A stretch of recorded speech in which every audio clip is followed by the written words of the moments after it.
Hello and welcome to Byju's IS. So, welcome to the session on disaster management. So, I am Basavaraj. So, we will be continuing the disaster management where we have left yesterday. So, hope I am audible as well as visible to you all. Please confirm that. We'll wait for a minute and then we'll start. Good evening, and warm welcome to all of you. Please confirm that I am audible as well as visible to you all.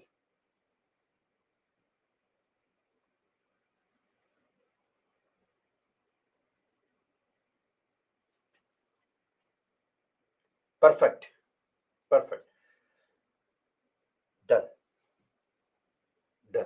So we were discussing about disaster management, and there we discussed a good amount of or good number of disasters, natural disasters. And yesterday we made an effort in understanding something about earthquake, right? And we made an effort in understanding the vulnerability profile of India, earthquake belts of the earth. This is based on plate tectonic theory. And then also the critical area of concerns which are associated with the earthquake. So, all these we discussed yesterday. Critical area concern, then disaster management, how we make an effort in analyzing the risk factor, and also the crisis factor. So, risk is pre disaster, and crisis is post disaster, which talks about rescue and relief. Rescue, relief, resettlement, rehabilitation, etc., which are in the crisis. Now, in the pre-disaster, when we say risk, it always talk about preparedness, mitigation, right? Prevention. Prevent it as much as possible. Reduce its impact. We refer that as mitigation, and then preparedness. So always remember these three terms associated with pre-disaster management. One is try to prevent that in the beginning itself. If you are unable to prevent that, try to reduce its impact, and that is called as mitigation. We refer that as mitigation. When you are unable to reduce its impact, then you have to prepare for something called as preparedness. We refer that as preparedness, right? So these are the three terms which you should remember: prevention, mitigation, and preparedness. Prevention, mitigation, and preparedness. These are the pre-disaster management perspectives, right? Now, next is in Byju's exam prep, it will also be announced there. So we will be starting mains test series, which will commence from June 30, 2024. And there will be 10 tests. Now, this is very important in the context of those who are writing UPSC even next year. So if you are good enough in your answer writing capacities, that will have a weightage. And the entire timetable will be there in Byju's exam prep. Which date, which paper will be available. And this will be in both Hindi as well as English medium. So this will be a very important part when you are making your preparation. Now the idea behind this is when they make an evaluation, when they make an evaluation, that will help you to understand that where you are standing. It means that what is your level of preparation, assessing your preparation, assessing your preparation, right? So take up these mains test series seriously. Take up these men's test series seriously, right? And again, I'm defining. So they will be from June 30, 2024, and entire timetable will be available on Byju's exam prep, right? Now we'll start. We'll start about that. So this is essays, then GS paper 1, GS paper 2 on 14th August, GS paper 3 on 21st August, GS paper 4 on Sunday. Right. So these all are very important in the context of your preparation. If you are writing in the 2025 also, don't worry. Try to take up these mains test series. So they will help you in the context of your preparation. You can assess yourself, you can evaluate yourself, and then you can check where you are missing, where the loopholes are there. On the basis of that, you can prepare your main strategies. Is it clear?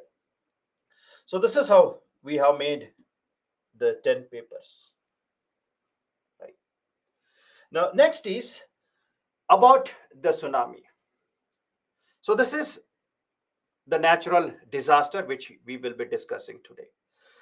Tsunami is a term which is Japanese term, which is defined as the harbor waves. Harbor waves. And these waves are series of waves. They are not single, they are series of waves. Right. So series of waves which are developed, series of waves which are developed because of these factors. These factors, we refer them as the causes of the waves. And these series of waves which are developed either by earthquake, landslides, volcanic eruptions, meteoric impact, or other factors. So when these series are developed, so these series of waves, they will make huge displacement of water in the coastal areas. They will make huge displacement of water in the coastal areas. In the coastal areas. And this water which enters in the coastal areas is responsible for huge amount of socio-economic loss.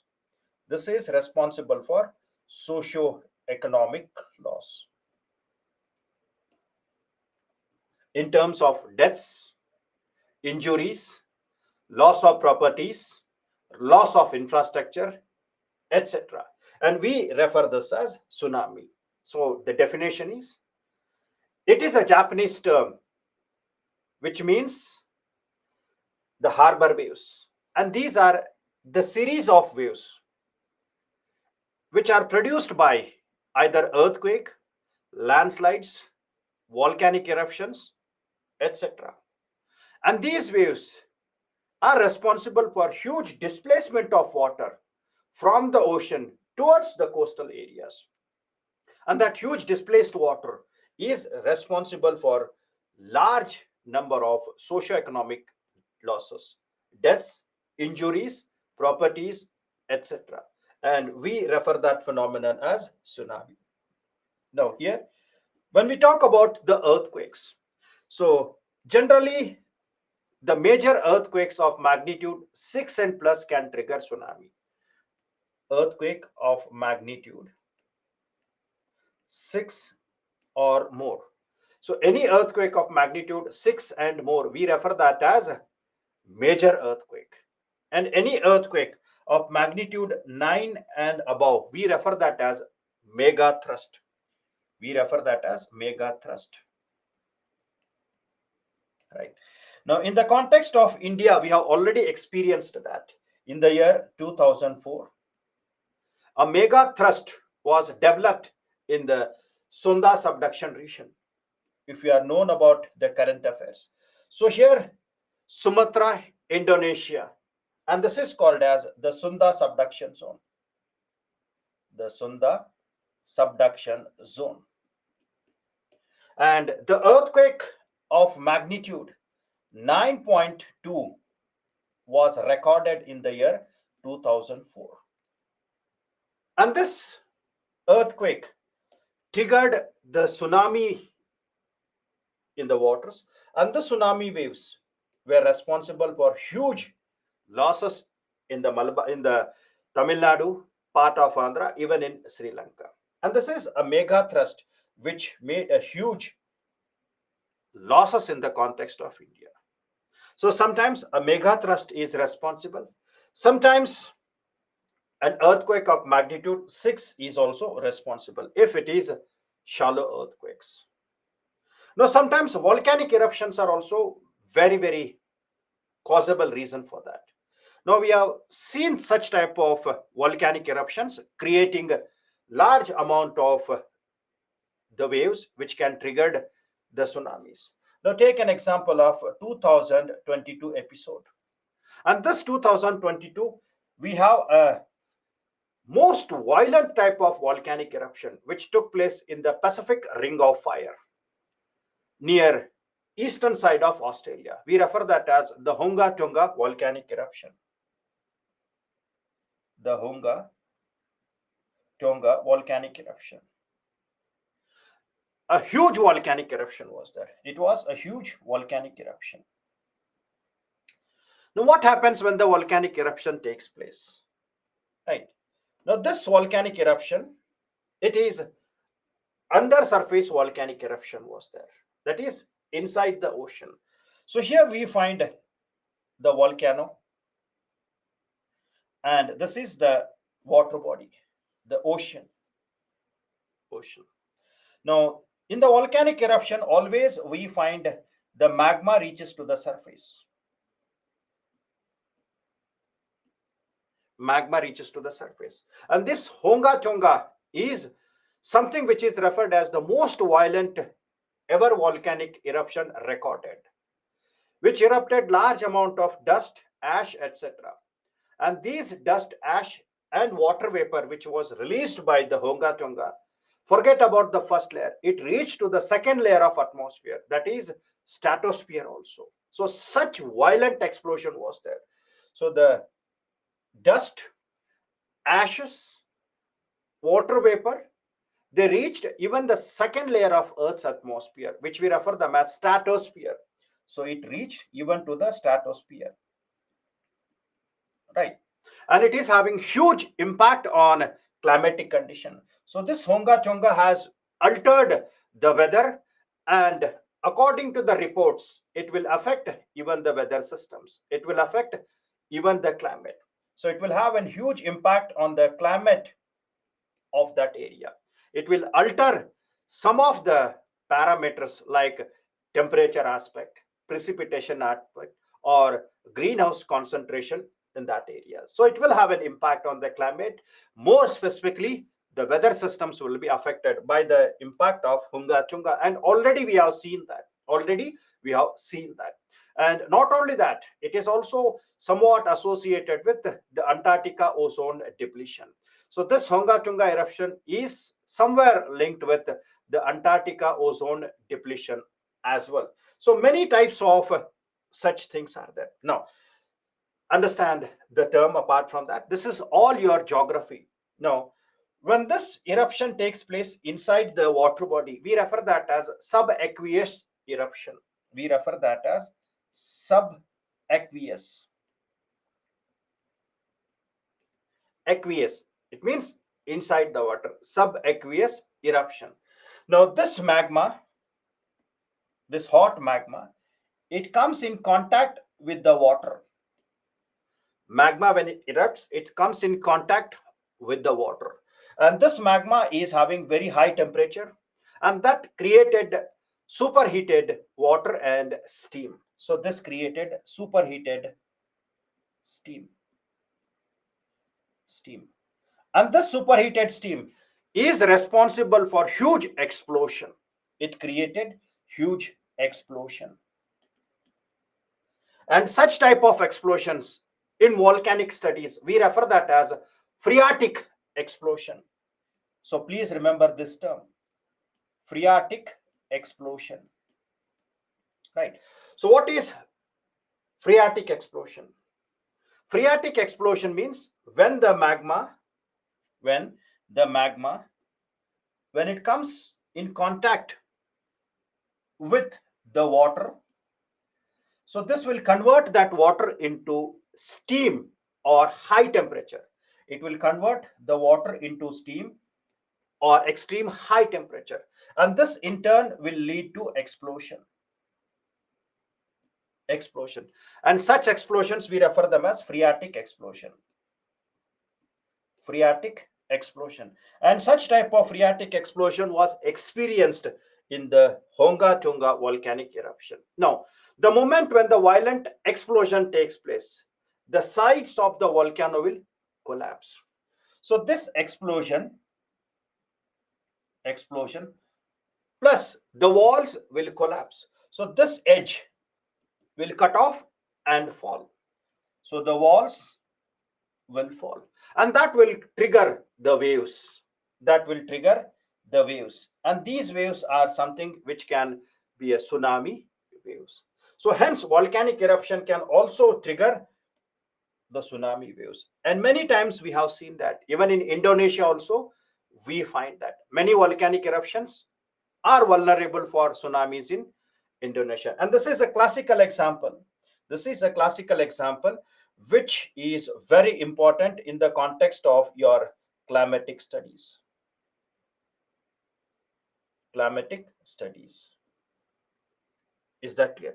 So remember that 2022 Honga Tonga phreatic explosion, subaqueous explosion, and even today much research or study is being carried in this Honga Tonga volcanic eruption.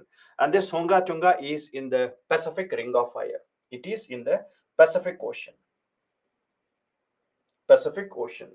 Is that clear? So this is something which you should remember in the context of volcanic. So I have given you idea about volcanic eruption and the classical example of the explosive volcano which was seen in the year 2022. Apart from that, we also find meteoric impact, huge meteors. When they fall in the oceans, they can trigger the tsunamis. Now, why the tsunami waves are dangerous? Why the tsunami waves are dangerous? Right. Now, to understand this, there is something which you have to remember.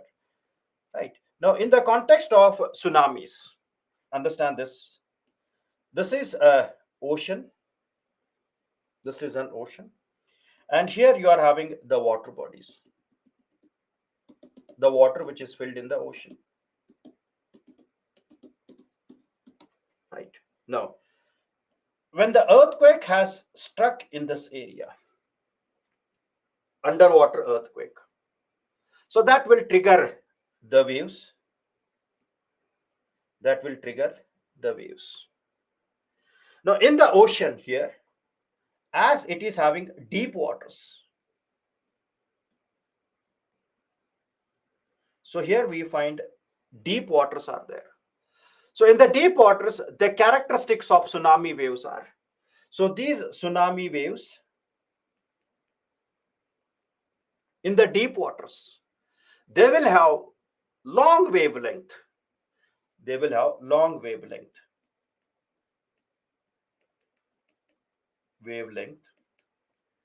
and their heights are very less, and heights are referred as amplitudes. So very low amplitude. Amplitude means the height. So hence it is very difficult to predict the waves in the initial stage, because it will not show any height as the amplitude is very less. This is when the water is deep. Now this makes the tsunami waves to travel very fast without losing much energy. So the tsunami waves, they travel with high velocity without losing much energy, without losing much energy. Where? In the deep water. In the deep water. Now, as these waves propagate, as these waves propagate. So they reach to the coastal areas. They reach to the coastal areas. Now understand what happens in the coastal areas. The moment when reach to the coastal areas, the water becomes shallow. So here it is not deep water, it will be shallow water. Shallow water. Now what happens? The moment when it reaches to the shallow waters, the changes will be seen here. The changes are, it will change its wavelength. The wavelength, the wavelength will become short or small, and the amplitude will become bigger. Amplitude will be high. It means that it will develop into high heights. It will develop into heights. The waves will be of great heights. So this will create the waves of great height. So this is how the energy is transferred. So hence its entire energy where it will change its characteristics. It will reduce the wavelength and increases the height. And this phenomenon is referred as Shoaling effect. We refer this as Shoaling effect. And this entire water, when it enters into the coastal areas, that will bring huge amount of losses. So this water, when it enters into the coastal areas, so this brings huge amount of loss in terms of deaths, injuries, loss of properties, floods, etc. So hence these tsunami waves are dangerous types of the waves because they always make modification in their characteristics. They modify their characteristics when they move from deep water to shallow water. When they move from deep water to shallow water. And that's where we refer this as a disastrous event. Right. So when the tsunami waves reaches to the coastal areas, when the water is shallow, it will reduce its wavelength and increase its amplitude. Amplitude means height of the waves. And this phenomenon of transformation, changing its wavelength from long wavelength to short wavelength and increasing the height or amplitude is referred as Shoaling effect. And the Shoaling effects will produce the waves of great height. And this is what brings huge amount of socio-economic losses here. Is that clear? And this is where we find the waves of great heights and their impact. Is it clear? So this is how we find them, a great heights here. Is that clear? Now understand this. Earthquake has occurred here as it is deep water, as this is deep water. So hence the height of the waves will not be more. So hence it is having long wavelength and amplitude is very, very less. So here the wavelengths are long and amplitude is small, small. And it propagate very fast in the deep water without losing much energy. They travel very fast without losing much energy. They don't lose much energy in the deep water because of these characteristics. Now, when this reaches to the coastal areas, when it reaches to the coastal areas, so in the coastal areas, we find the water is shallow. The water is shallow. Now, modification is done by waves itself. So what modification it does or how the energy is transferred. So here in the tsunami waves, the moment when it reaches to the coastal areas, when the water is shallow, the first thing is wavelength get reduced. Its wavelength, which were long when the water was deep, these wavelengths will become short. They will become short. And as they become short, the amplitude increases. The amplitudes increases. The height of the waves increases. Its amplitude or height increases. See this. The height increases. And we refer this as shoaling effect.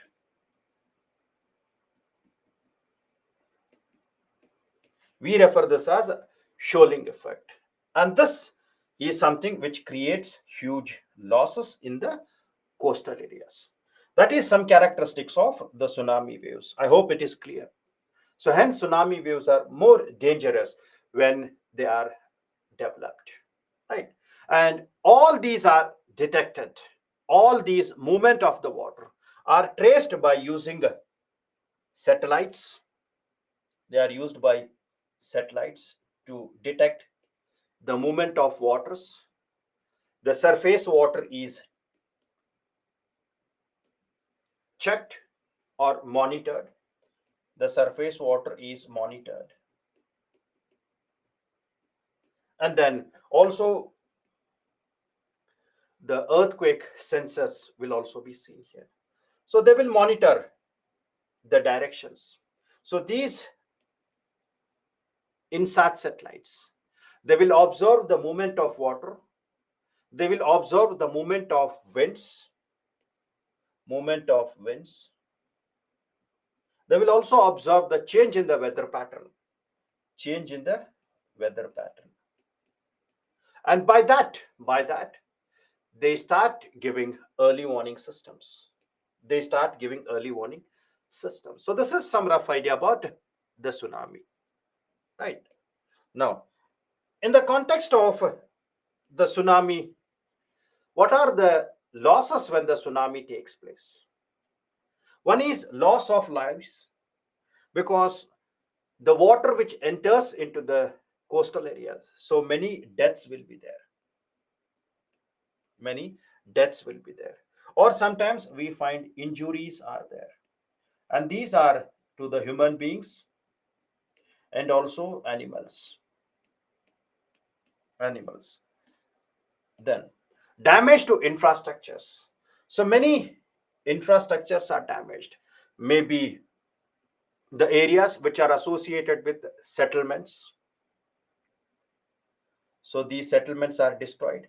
Sometimes damage to the ports where the tsunami waves have inundated, where it has entered. Or it will damage the roads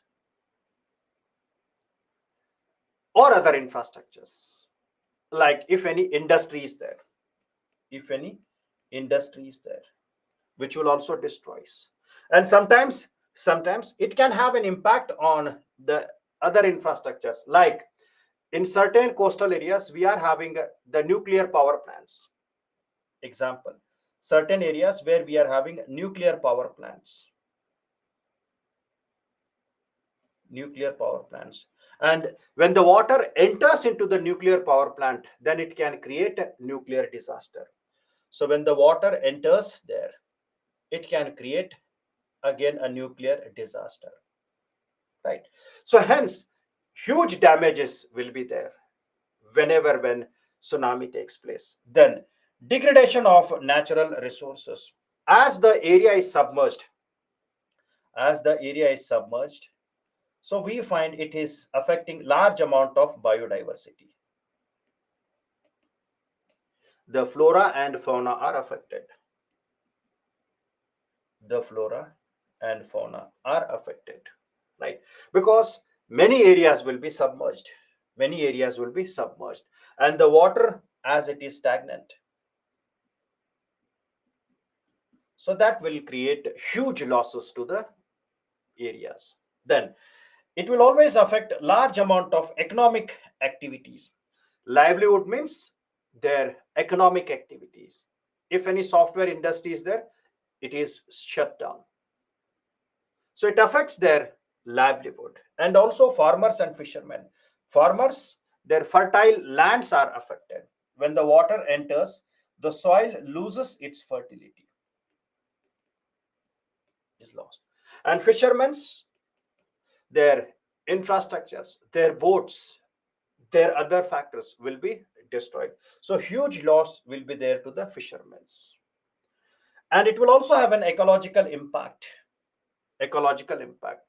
The mangroves which are there, the pollution which you can see, the moment when it has reached there, it will create water pollution.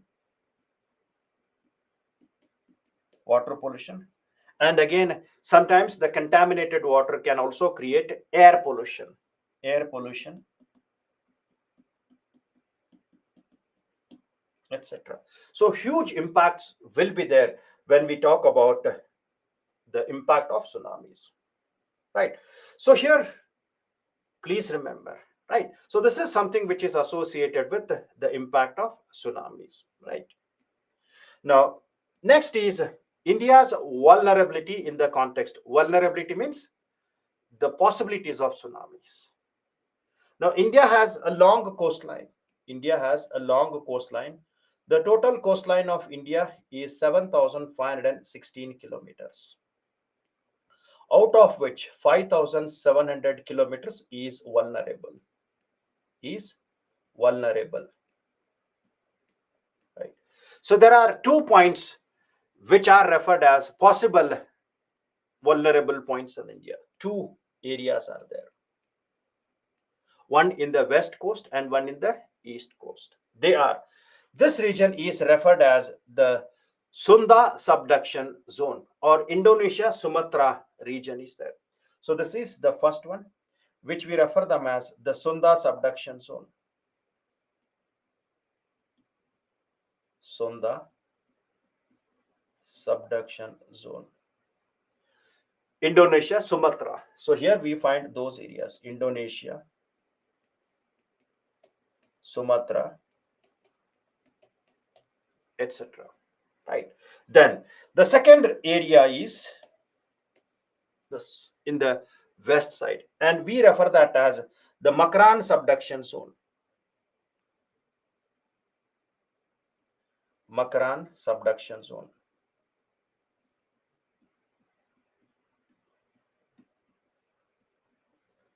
Right. So these are the two areas. And already we have experienced the mega thrust of 9.2 here, which triggered the tsunamis. Which trigger the tsunamis. And here also it is vulnerability. Not in here, but historically it has made eruption. Right. So hence we find India's vulnerability associated with tsunamis are 2 points. One is Sonda subduction, second one is Makran subduction zone. Right. Now next. In the context of tsunamis, we always talk about tsunami management, which is the guidelines which is released by National Disaster Management Authority.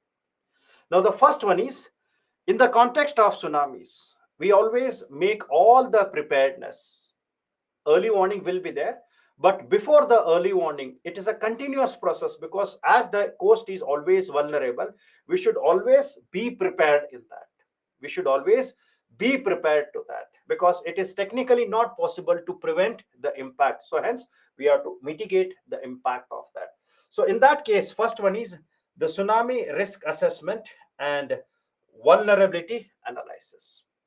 Now this can be done on the basis of the study of the coastal area. So this is based on the coastal land use. This is based on the coastal land use. Land use. And also on the basis of the depth of water. So when we study the depth of water, we refer that as bathymetry. Bathymetry. Right. So hence the maps are produced. The maps are developed on the basis of coastal land use and on the basis of bathymetry, that is, depth of the coastal areas. Bathymetry means studying the depths. Bathymetry defines the depth and its studies. Then tsunami preparedness. Tsunami preparedness. So when we talk about tsunami preparedness, it talks about structural measures and non-structural measures. Structural and non-structural measures. And also all types of capacity building. All types of capacity building.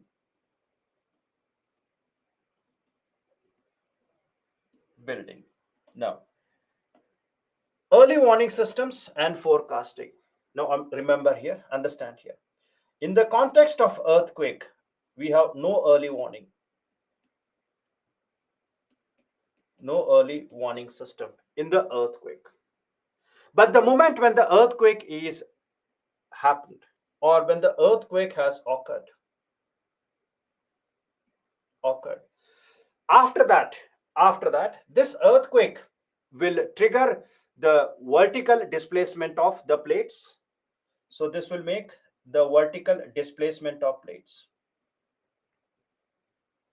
And this vertical displacement of plate, which in turn makes the displacement of water, which develops the waves. So this will develops the waves in the water bodies. Waves in the water bodies. And these waves, in the beginning, as they are having a long wavelength, it is very difficult. So that's why I told that these tsunamis waves, they are very, very difficult to identify in the beginning of it. So after 5 minutes, 10 minutes, then they can be detected by using sensors. So after that, when the earthquake has occurred, then the early warning systems are given that whether it will reach to that areas, in which time it will reach, whether that will convert into tsunamis or not. Because remember, not all the earthquakes will create tsunamis. Understand here, not all earthquakes will trigger the tsunami waves. Only those earthquakes which are major earthquakes and which are shallow earthquake.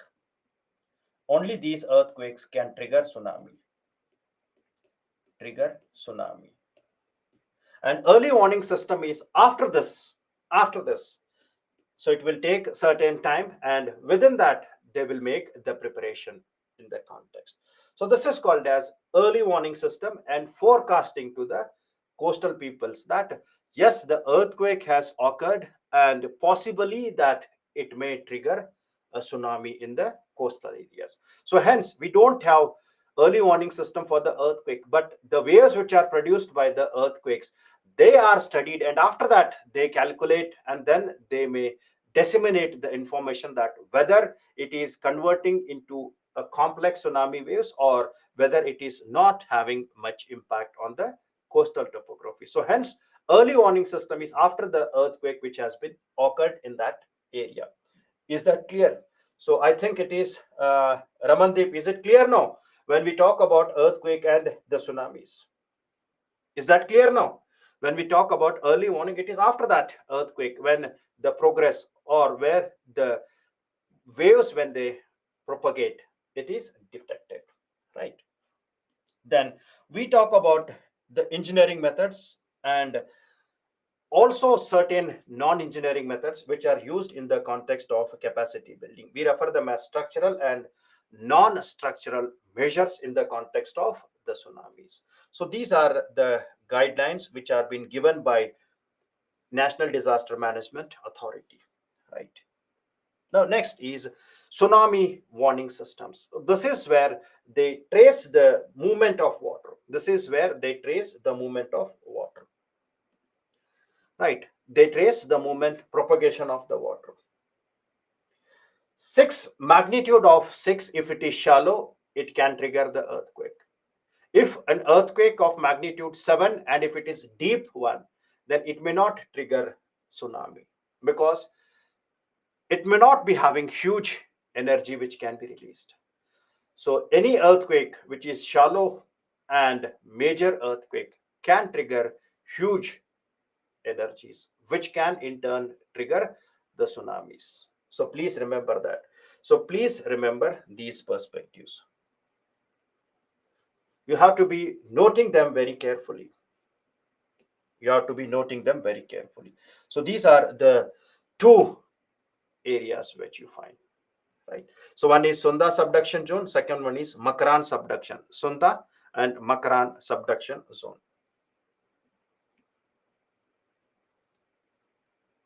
Right. Now, tsunami warning systems. There are international tsunami warning systems and also regional warning systems are there. We have developed our own. We refer them as regional. And this is based on the satellites and also the data which we acquire from many instruments which are set up in the coastal areas, right? So early warning systems, when we say, they are very important in preparing the people mentally as well as resource part. When the early warning systems, we have something called as INCOIS, that is Indian Tsunami Early Warning System, which was set up by INSOIS, which is in Hyderabad. And this you have already studied while we made an effort in reading about earthquakes and other parts.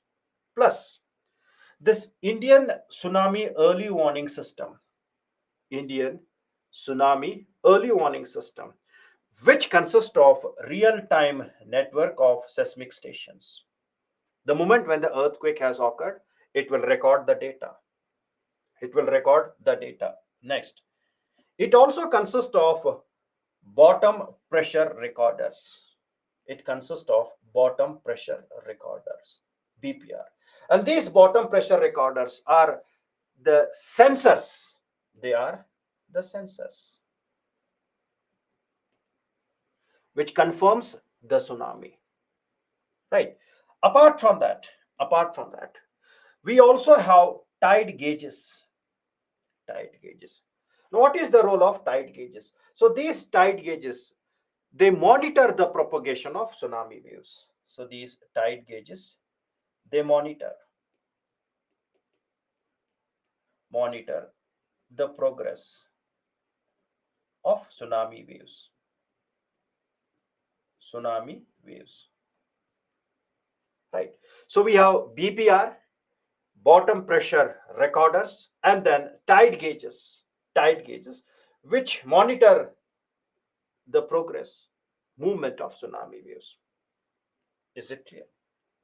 Then it can detect large earthquakes, and immediately within 10 to 20 minutes, it can develop the data available for the coastal communities.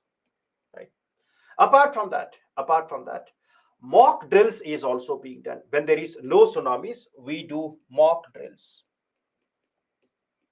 Right. So mock drills are like your mock tests. So when you take mock tests, it means that you will check your preparations before the exam. So here also, the mock drills are done to check the preparations. Check preparations of the coastal communities, whether they are very well prepared or whether there are some lapses in their preparations. And this is something which we refer them as IO wave exercise. Indian Ocean wave exercise. IO stands for Indian Ocean. Indian Ocean wave exercise. And this Indian Ocean wave exercise is a work of IOC, that is Intergovernmental Oceanographic Commission, a part of UNESCO, which always check the preparation.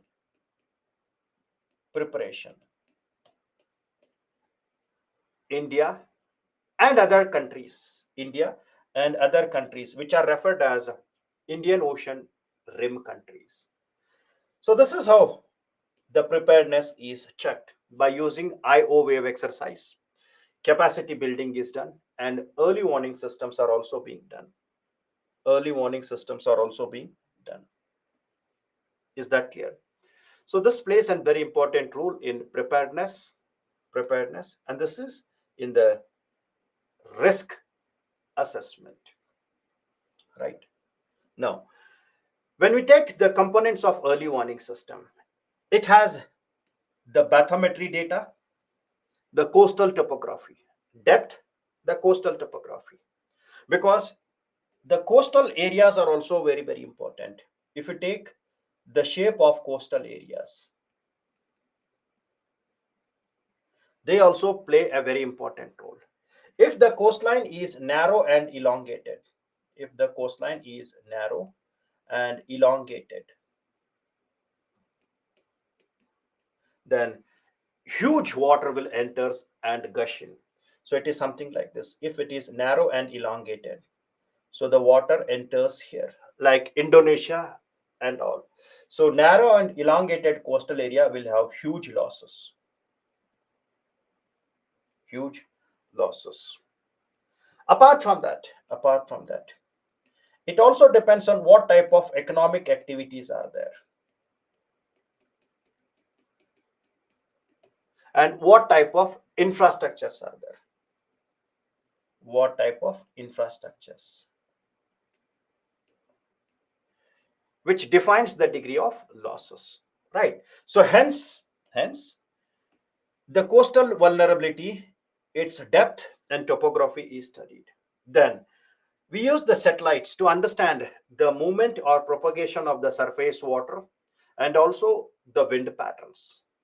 Then wind patterns and the surface waters. Then we are having the bottom pressure recorders. If you see in the context of India,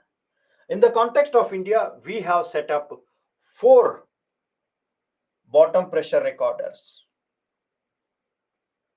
in Bay of Bengal and two are in Arabian Sea. So if you take the look of bottom pressure recorders, four are there in Bay of Bengal and two are there in Arabian Sea. So what is the role of bottom pressure recorder? So they are having sensors. So they are referred as key sensors. They are the key sensors to confirm the tsunami. To confirm tsunami. Right. So four are in Bay of Bengal and two are in Arabian Sea. Right. Then there is something called as tide gauge network. And these tide gauge networks are along the coastlines of India.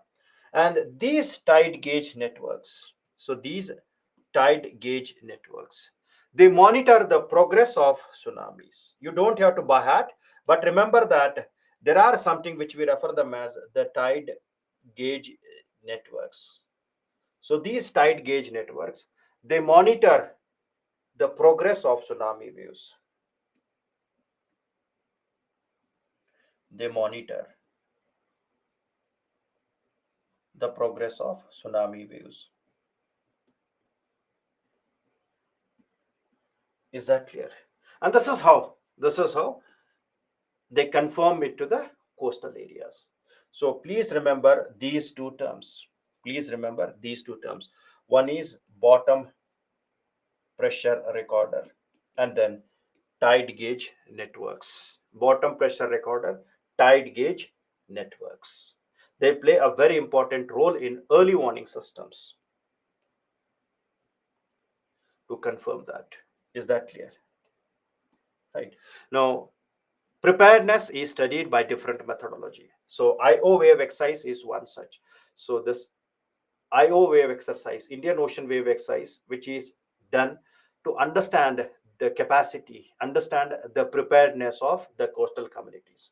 And this is carried in all the coastal areas of the Indian Ocean, which consists of 28 countries, which are along the coastal regions here. And this is the work of UNESCO, which is where we find they check the preparedness of the coastal communities. Right. Early warning system and the technical terms. Right. Now, next, we move on to understand the structural measures. Now, the structural measures consist of wall and wall breakers. So, these are called as wall and wall breakers. So, they reduce the wave propagation to the coastal areas. So, they will act as a barrier. They will act as a barrier. Then, mangroves and other vegetation. So this is what the mangroves will does, and this is an area where without the mangroves, where it has created huge losses. And these mangroves, they are referred as bioshields, and they are also referred as the first line of protection. First line of protection during any type of the wave movement there. So hence, any areas where mangroves are there, they will always reduce the impact of that. So hence, these mangroves, they have to be restored. They have to be restored here. Is that clear? Then shelters and relief centers, so that rescue and relief measures are done. Rescue and relief measures are done. And then local knowledge centers will be there, so that they will communicate about the missing people and also other parameters. Then roads, which will help us to have effective rescue and relief. Effective rescue and relief. And non-structural measures includes mapping of the coastal areas, which helps in understanding, regulating, and restricting. Then training to the local people. And generally, this training is given to the people who are volunteer. And we refer them as Apda Mitras. And this training is done in many activities like first aid, construction activities, bridge activities. So they are involved and they become a part of the relief measures. Then implementing the coastal regulation zones. CRZ means coastal regulation zones. Regulation zones. And in the context of India, we are using 2018 coastal regulation zones. Then creating awareness camps, effective policies, awareness camps about their health, about their other ways what they can do, and tsunami emergency responses, what they should do when the event has occurred. So we refer them as the structural and non-structural measures in the context of the tsunamis. Right. So please remember these things. Right. Next, we move on to the next part, which we refer them as man-made hazards. Right. Now, why water relative to disaster comes more in Bay of Bengal? That see, you frame out your questions. I am unable to understand what your question is. You frame out your question, then we can talk. So, man-made hazards. The moment when you talk about man-made hazards, remember that these are the one which can be prevented. They can be prevented, or they can be avoided. Avoided. If not, if you are unable to avoid them, you can reduce the impact of that. We can mitigate we can mitigate or reduce its severity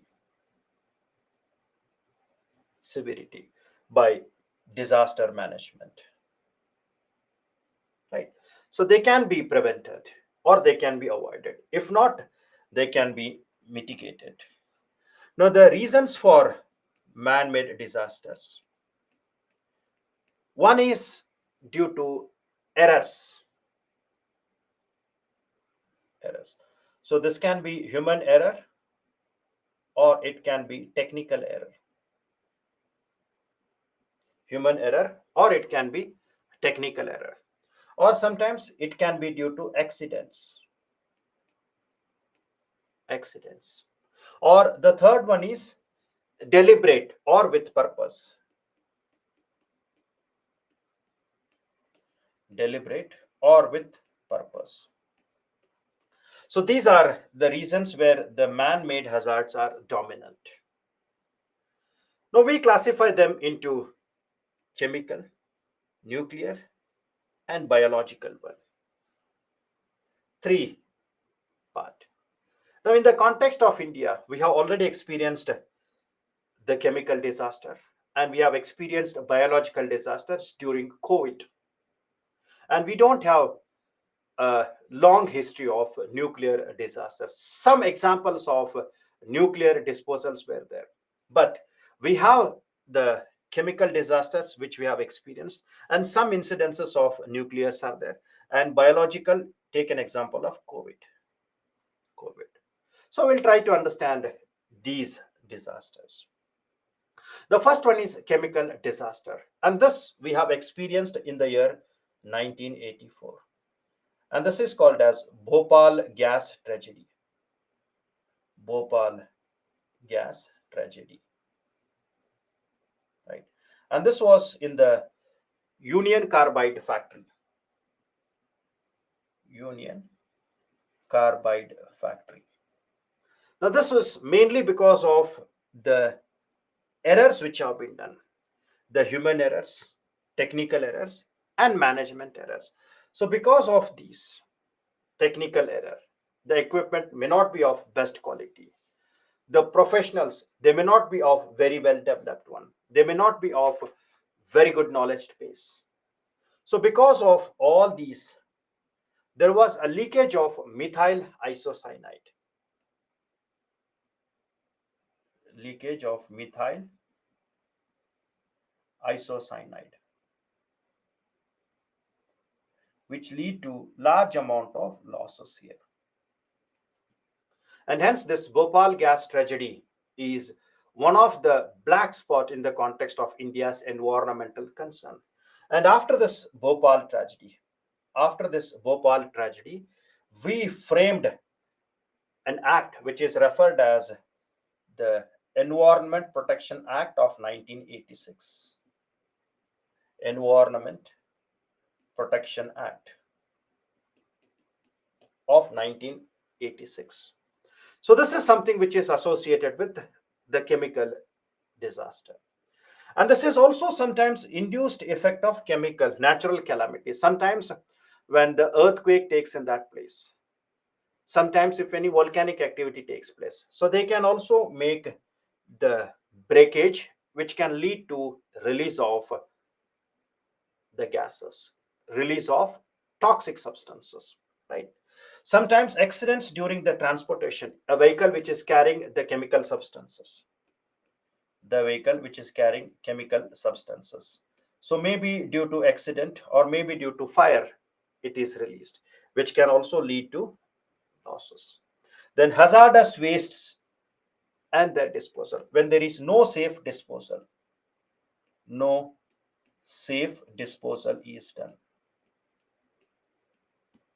right? So there are scientific norms in which the disposal has to be done. So generally in the context of many countries, the scientific disposal is not done. So no scientific disposal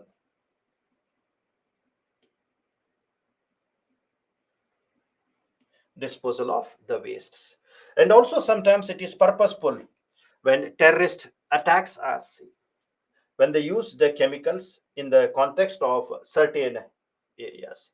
So we refer that as chemical disasters.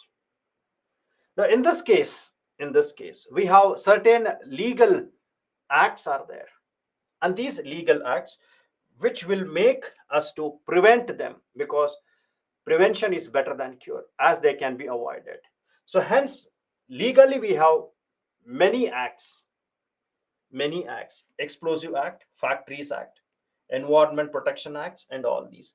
So these acts are there which will make a huge impact on maintaining the standards. So they will make certain standards which they have to maintain, and these acts will act as a and restriction regulation and restriction of certain hazardous chemicals,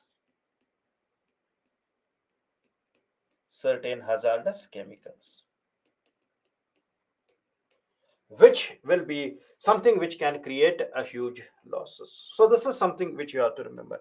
No, you don't have to buy out all the acts. You don't have to buy out all the acts. It just mentions that there are many legal provisions are there in the country. Many legal provisions are there which will prevent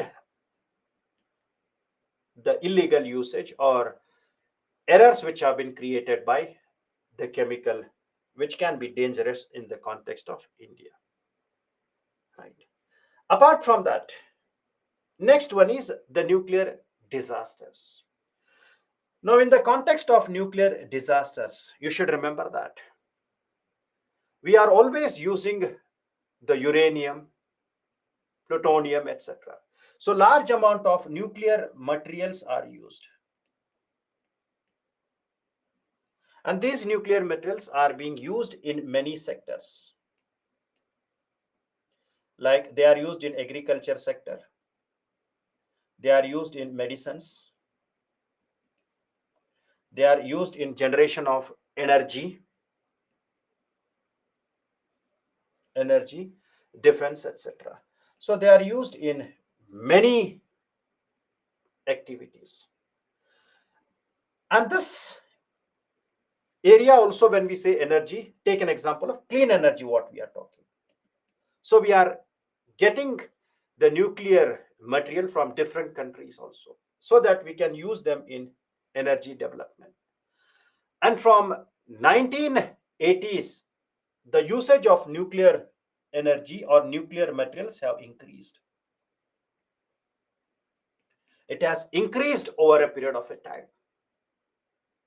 Now, when the nuclear accidents takes place, it is associated with the radiations. So these radiations which are released,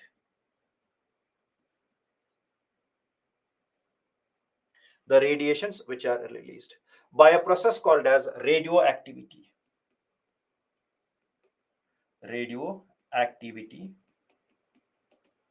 or the nuclear wastes which are dumped, nuclear wastes, etc. So these radiations which are emitted by them, released by them, they are referred as ionizing radiations. It means that they are having high energy. So these radiations which are released, so they are having high energy. It means that their penetration power is very deep. So hence they have high penetration.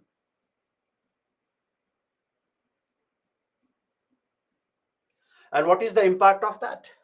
So these radiations will have an impact on flora, the plants. They will have an impact on flora, that is the plants, where their tissues are burnt and destroyed. Now they will have a huge impact on human beings also, human beings and animals. Now, what is the impact of them in the human beings? Now, these radiations, they always have high energy, so they can lead to burn of the skin. It can lead to irritation in the skin,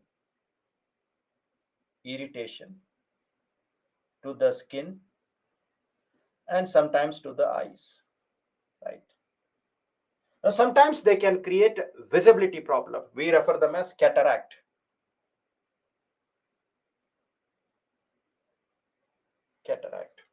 right? And sometimes they can be dangerous when they enter into human tissues. So they can have a huge impact on the human tissues. So they can destroy human tissues and organs, right? and they can create genetic disease which alters the genetic makeup. They can create genetic disease, right? And sometimes they can also be fatal for heart disease. We refer that as cardiovascular.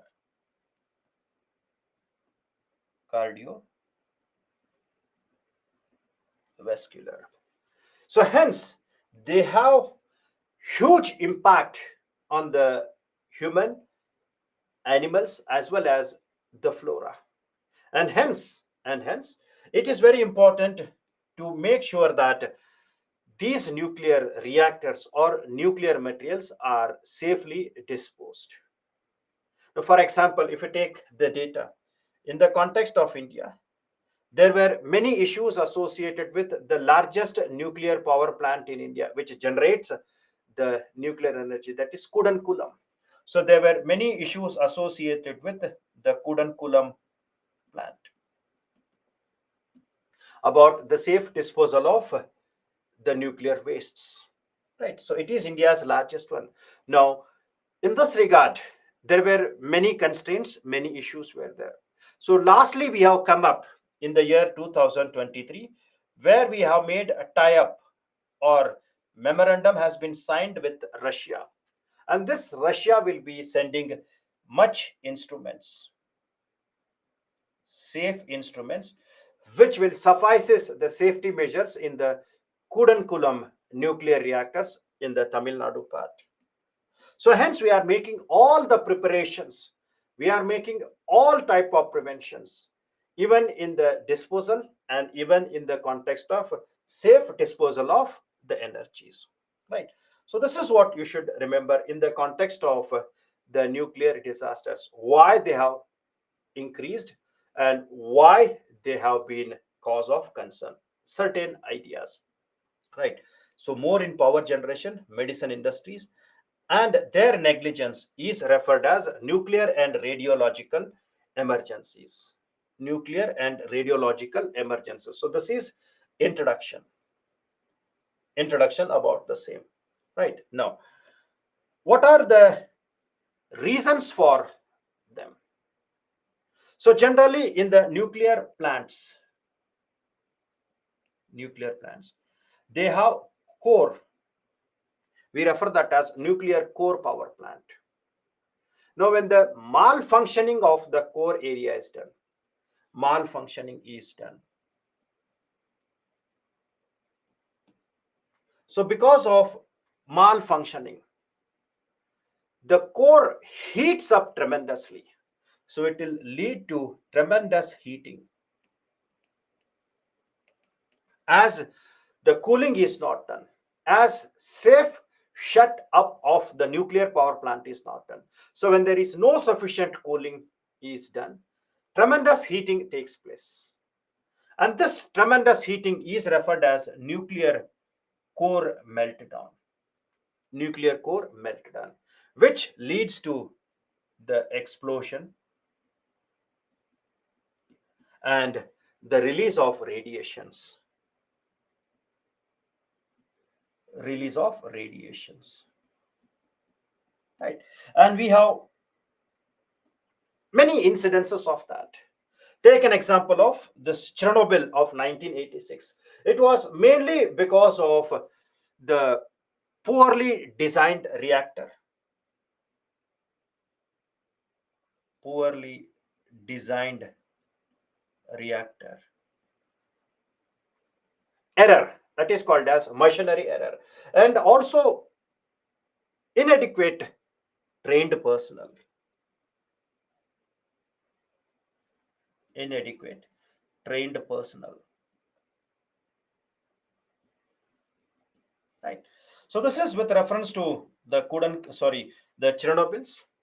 Now in US also we find 3 Mile Island, which is also a disaster which was experienced in 1976, and this was mainly because of cooling malfunctioning.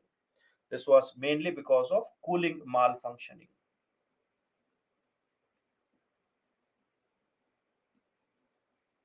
Cooling malfunctioning.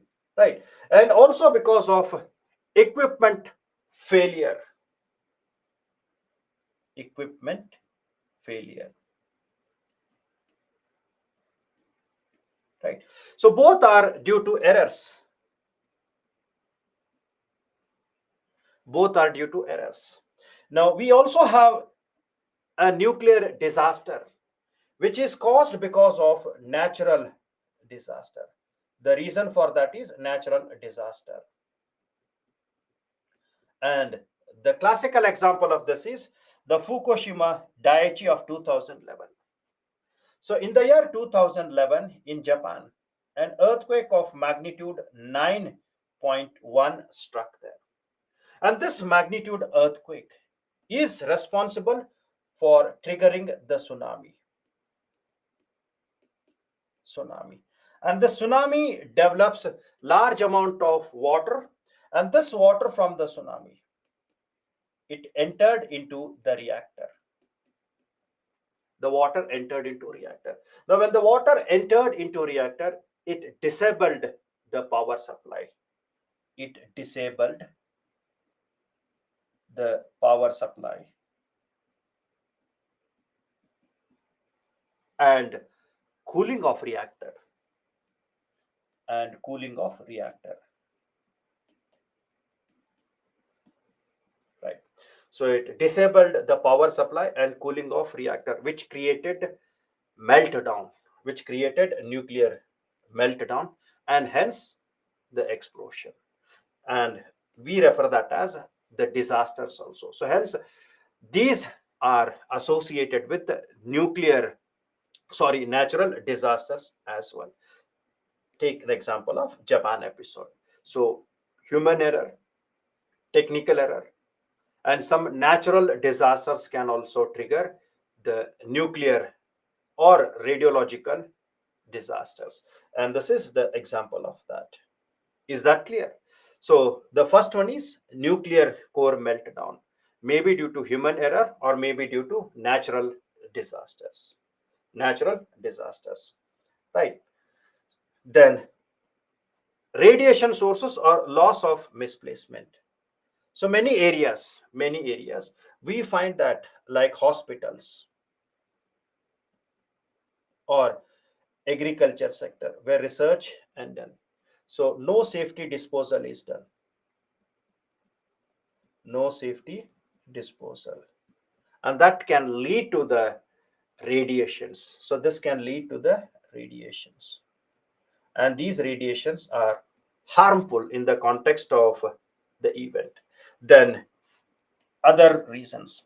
Other reason is deliberate. Deliberate. Like the 1945 episode, the Hiroshima and Nagasaki, where we refer them as nuclear bomb was used. Nuclear bomb. So this is generally referred as nuclear warfare.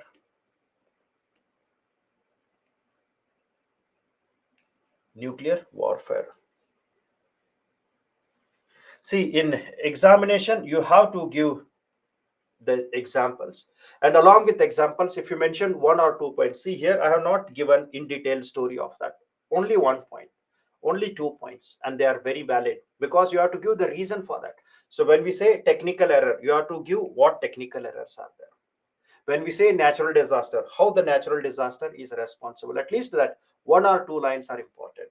Without that, it is not possible to get the marks. You have to give not in detailed explanation, but at least something: malfunctioning cooling pump, or inadequate personnel, or poorly designed reactor. So at least these 3 4 points you should mention there, right?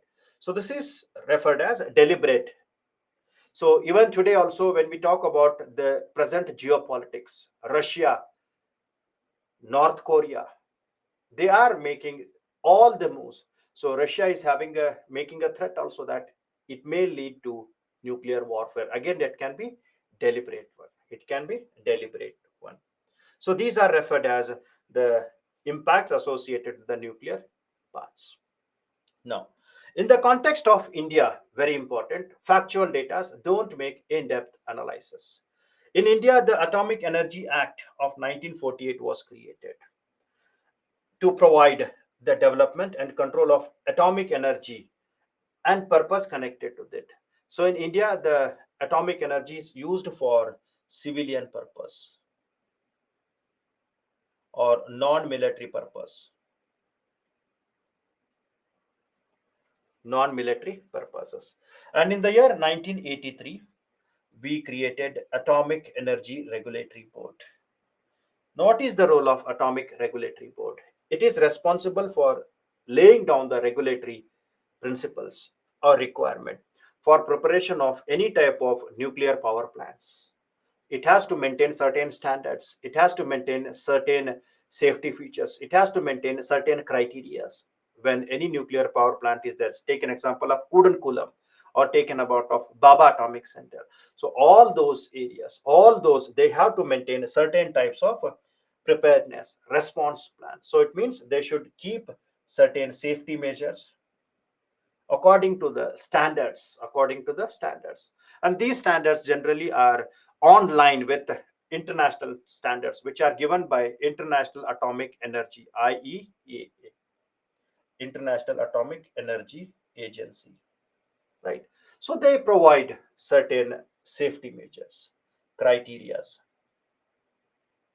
right? So about the process, about the working, india was allowed to access India was allowed to access the civilian nuclear technology.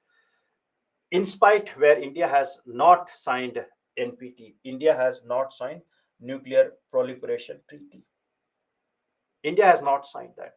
And in the context of present scenarios, only those countries which have signed NPT or Comprehensive Nuclear Test Ban Treaty, right? So those countries are eligible to access to the nuclear fuel so that they will not use them for military purposes. So, in the context of India, it got bypassed in the year 2008, and India receives the nuclear fuel from Australia and other countries for its energy purpose. For its energy purpose. So, please read this in your international relations. Please read that in your international relations. What type of relations are there with India and Australia and other countries which will justify the stand for that, right? So here India got the waiver of from NCH, that is Nuclear Supply Group, in spite of not signing NPT, and India can use that for its civilian purposes, development of energy, right? Then Council of Nuclear Safety was formed, and this was after the episode of Japan, Fukushima Daiichi nuclear reactor, and huge losses which were there. And the chairman of this will be Prime Minister. So it was set up after that 2011, and Prime Minister is the chairman of that. And India's nuclear power generation is increasing over a period of a time. Now, because India has said that India will reach carbon neutrality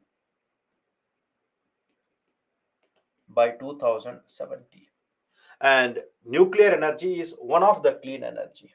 It is one of the clean energy, and that's why we are preparing more, we are making more agreements, MOUs like Russia and etc., so that we will get safety norms or equipments, right? Safety norms or equipments like what we have made an agreement with Russia. So it is having a long history. Initially it was in 1990s, but after the disintegration of Russia there was no clarity. USSR, so United States of Soviet Republic was there. It got disintegrated. After that, the program was in little bit slow progress. Now, recently we have initiated that with Russia in the year 2023. So that's why please read them in your international relations IR. So these are the topics which you have to cover in your IR.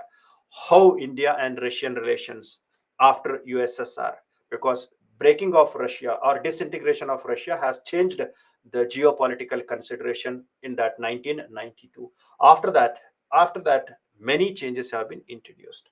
So please read them in your current affairs. Right. Now, in the context of India, when we talk about any types of mitigation and management, we always emphasize on something which we refer them as preparedness and mitigation. Preparedness and mitigation. Now, what type of preparedness and mitigation can be seen? Now, in the context of preparedness and mitigation, this is associated with both type. So, if this is an area,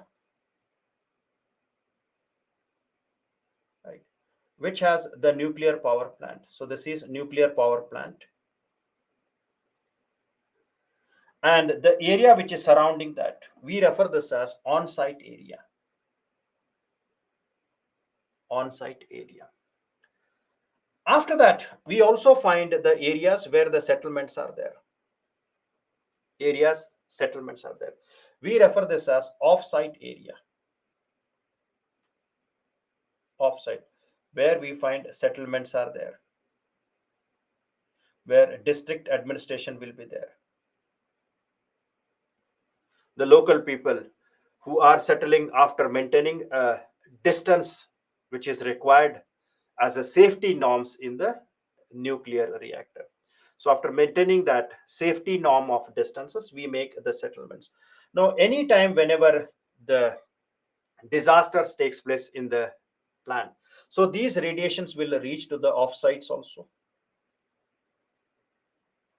They will reach to the offsites also. So hence, in the context of any type of nuclear disasters, so both will be affected. It will affect the on-site, that is the people who are working there, who are staying in the premises, and it will also affect the off-sites,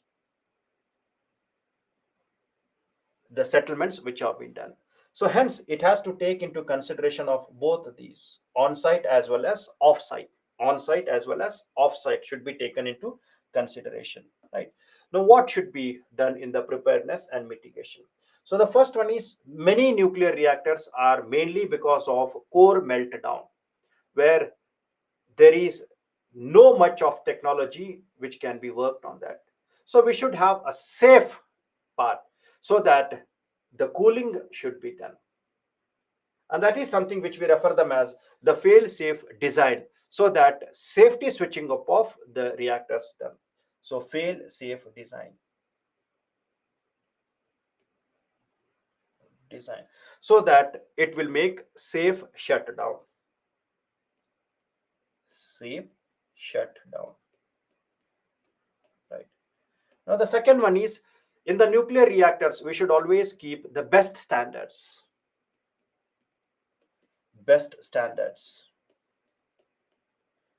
which are of international level, so that the error should be minimized in that areas, as they are mentioned by International Atomic Energy Council and authorities. Then we should construct certain structures which are resistance to natural disasters.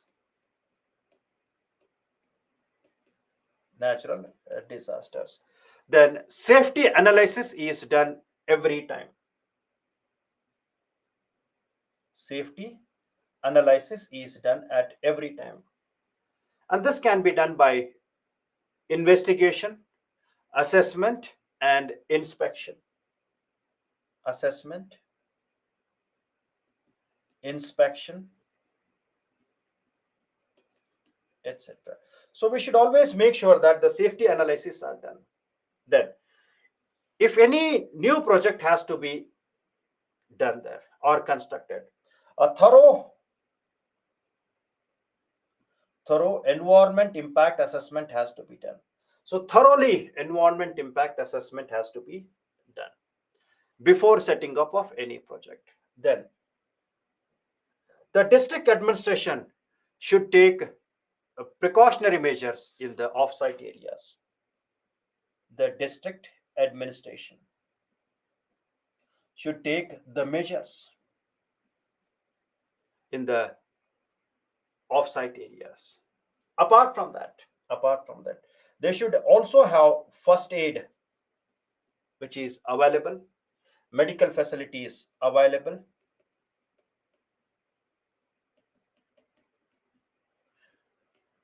and these has to be available there 24 hours, so that the mitigation can be seen here. Is that clear? So hence all these will help, all these will help to reduce at the accident. So hence we say mitigate at the accident. When we have all the facilities, you can reduce the impact of that. Prevent the deterministic health effects in individual and the stochastic effects in the population. Stochastic effect means it's high doses. Stochastic means high dose. Now, sometimes when the nuclear radiations in the high dose are there, so they will affect genetic aspects, they will affect the skins, they will affect the tissues, etc. So these high doses, we refer them as stochastic, high dose of radiations. Then provide first aid and injuries, reduce the psychological impact on the population. Then you should always prevent the environment and property which is under the consent in the offsites. In the offsites. Now here you don't write in detail technical terminologies. If you remember these, they are more than sufficient for you to write any good answers in the context of the nuclear disaster. Is that clear? Now, next we move on to biological disaster. So please remember this slide very carefully. Remember this slide very, very carefully. Now we talk about something called as biological disaster. Now this biological disaster is when we get exposed to toxic substances,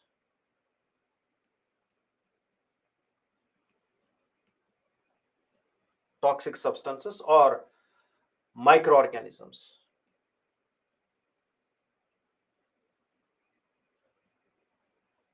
organisms or pathogens, disease causing organisms, pathogens, disease causing part.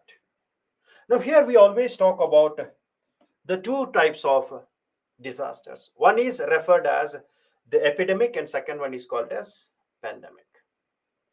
Now what is epidemic and what is pandemic? Epidemic and pandemic. Right. Now if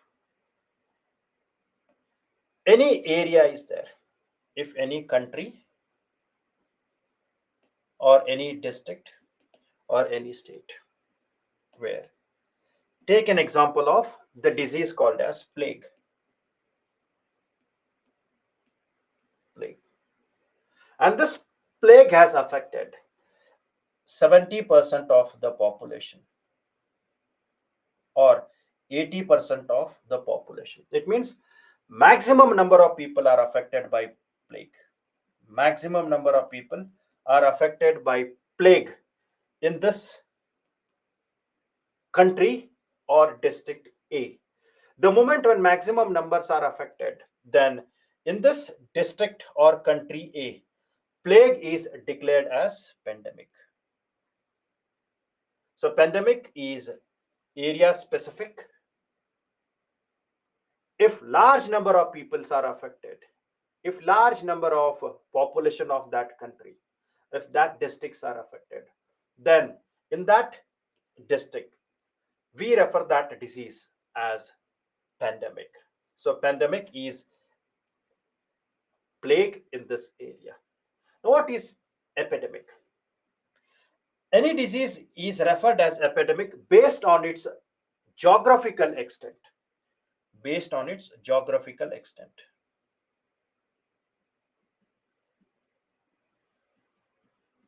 Extent. If many countries are affected, say 1, 2, 3, 4, 5, 6, many countries, 10, 15 countries are affected, then we refer that as epidemic. Sorry, apologies for that. Apologies for that. I have changed the definition itself. Sincere apologies for that. Sincere apologies for that. Apologies. So this is pandemic and this is epidemic. Sincere apologies. Sincere apologies. Now, I'll explain it again. Epidemic is location based, epidemic is area based. If any disease, take an example of plague, if it has affected maximum population of the area, 70%, 80%, then this plague is referred as epidemic to that particular area. Now, if any disease, take an example of COVID in the year 2020. This COVID was spread in many countries.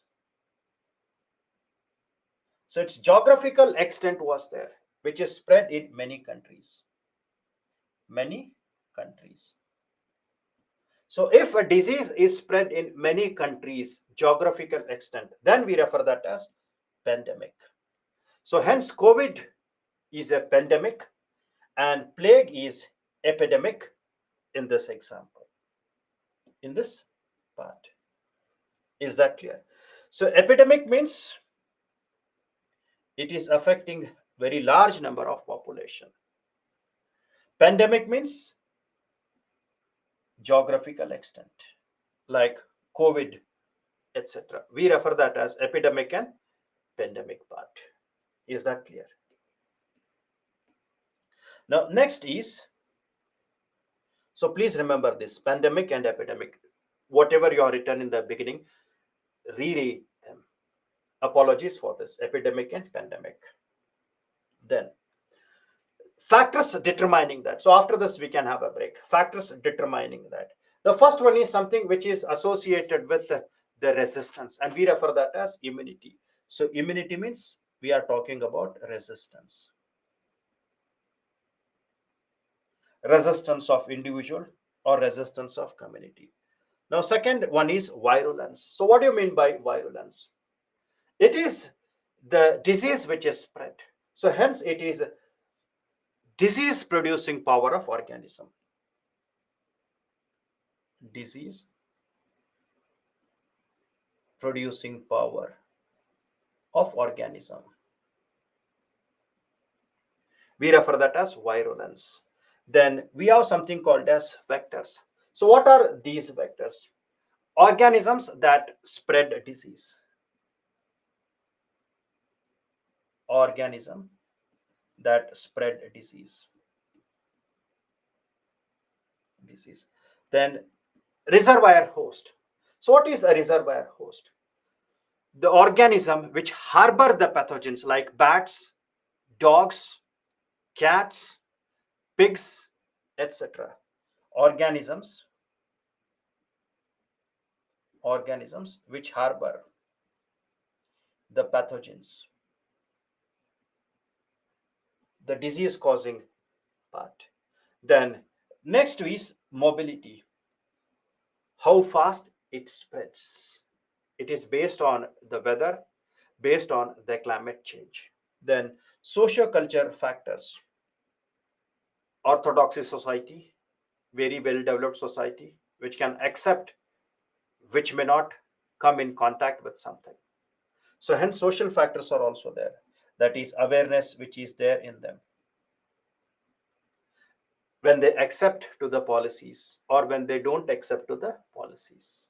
Then drug resistance, if you take an example of COVID, in the beginning there was no strong resistance, so hence it spread very fast.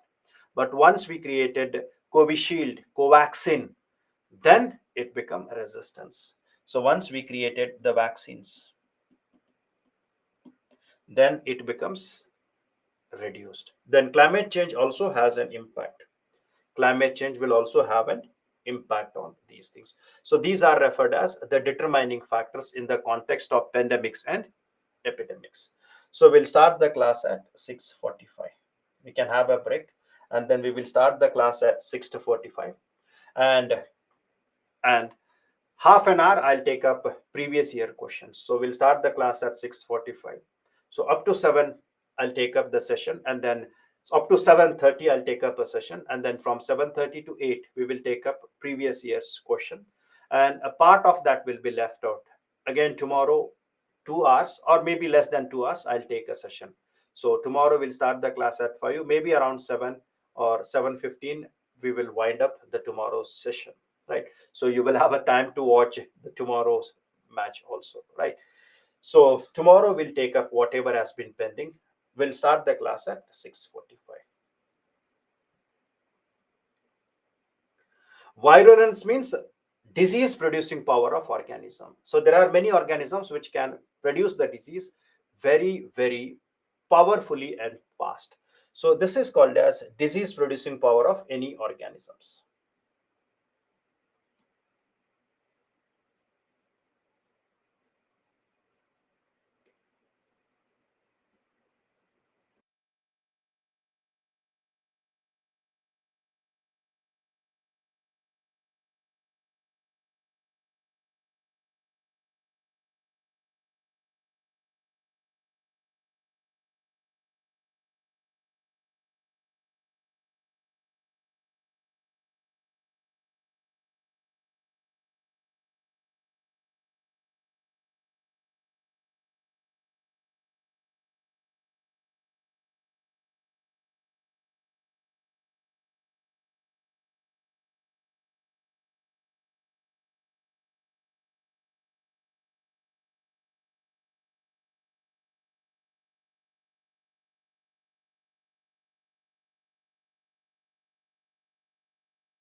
Okay, welcome back after a break.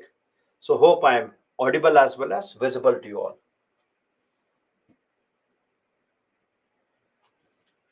Please confirm. Done.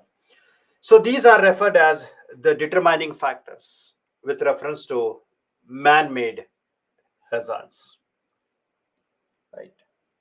Now, preparedness and mitigation measures.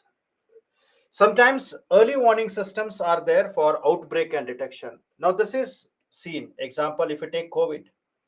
So during the COVID, early warning systems were there. It means that when they made large amount of testings, so after these tests, if they trace a people which are affected by that, then they gave warning to maintain social distancing.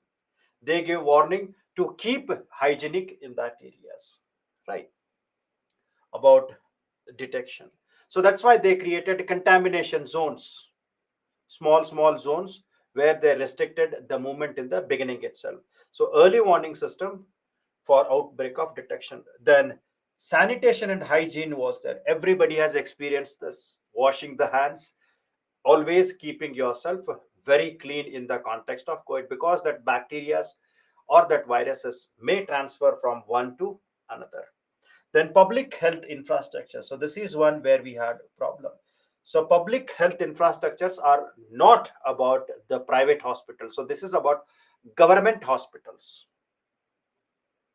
Government hospitals, right? So generally we have public health centers, PHCs or district health centers, etc. So during the COVID, we have seen that these public hospitals or public health infrastructures, they did not have sufficient equipments. No sufficient equipments were there. No sufficient equipments were there. And also many were there where they did not have availability of doctors, right? So hence, we should make sure that these public health infrastructure should be increased in quality and services. So we should improve their quality and their services. Because if you see the COVID impact, so many people who were affected by the COVID, they did not get the beds in the government hospitals in the beginning. And where they visited to the private hospitals, exorbitant charges were made. 5 lakhs, 10 lakhs, 20 lakhs rates were there, which become very difficult for a common person to make the treatment. As we find the private hospitals, the treatment cost is always very high, very high. So hence we should increase the public health infrastructures. Then quarantine and protocols, 14 days, 7 days, 10 days, right? Quarantine, where we talk about something isolation was required. Then distance, etc. Then research and development was required. Research and development. So after making much research, then we developed the vaccines like Covaxin, Covishield, etc., which reduced the impact. Then environmental conservation is also very important. Environment means the physical space. The physical space, right? So it's about increasing the forest covers so that it can give large amount of oxygen. It will make the clean environment, etc. Then health insurance. This health insurance is referred as the risk transfer. It is risk transfer. So once they agreed with the health insurance, then the treatments and all becomes easy because large amount of economic burden was reduced to the common people. Then welfare measures were there so that the peoples will be not reduced psychologically. It is to reduce the psychological impact. So, welfare measurements, the programs or the schemes which are taken by the government.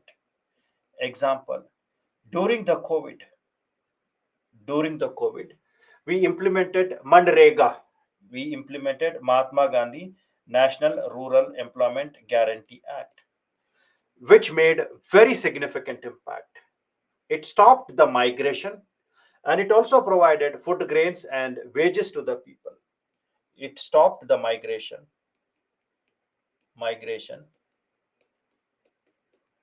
plus during Manrega, it provided food grains and also wages to the people so that they should not be having any type of hunger issues. So, such types of welfare measures are taken whenever we find biological disasters are there, so that their earning capacities are maintained, their psychological impacts are not stressed, traumas will not be there. So, it is about engaging the people, right? So, these are referred as preparedness and mitigation measures, right? Preparedness and mitigation. Then, response measures. So, in the response measure, if any area is affected by the disease, it may be pandemic or epidemic, then it is communicated to the local people. It is communicated so that to break the chain, so that break the chain, so that its spread is reduced. And this has to be accelerated by testing, tracing, and isolation. So during the COVID, we have experienced that more testing, more tracing, and more reports, then you have to go with isolation. Then social distancing, so that again this will help in breaking the chain. Not only in COVID, even in plague and other communicable disease. Lockdown, lockdown. Then engaging the communities so that psychologically they are not affected. Psychologically, they are not affected. Apart from that, treating the patients and the protecting health workers in a very positive way. So these health workforce, generally we refer them during COVID as warriors. So extra care and concern was given to them so that they do their responsibilities in proper way to reduce the impact of all these. So we refer them as response measures. Now, in the nutshell, when you conclude that, in a nutshell, if you conclude that the impact of man made disasters, they will always have injuries, losses, psychological effect, degradation of natural resources like pollution, land pollution. Sometimes, when the medicines are thrown on the land areas, it will create pollutions. Any nuclear material is disposed unscientifically, it will make degradation of resources. So hence it is not only about the medicines, it's about nuclear materials, chemicals, etc. So any chemical, any type of the nuclear material or any type of medicines, when they are not disposed safely, then they can always create the degradation of resources. For example, the soil or the land will lose fertility.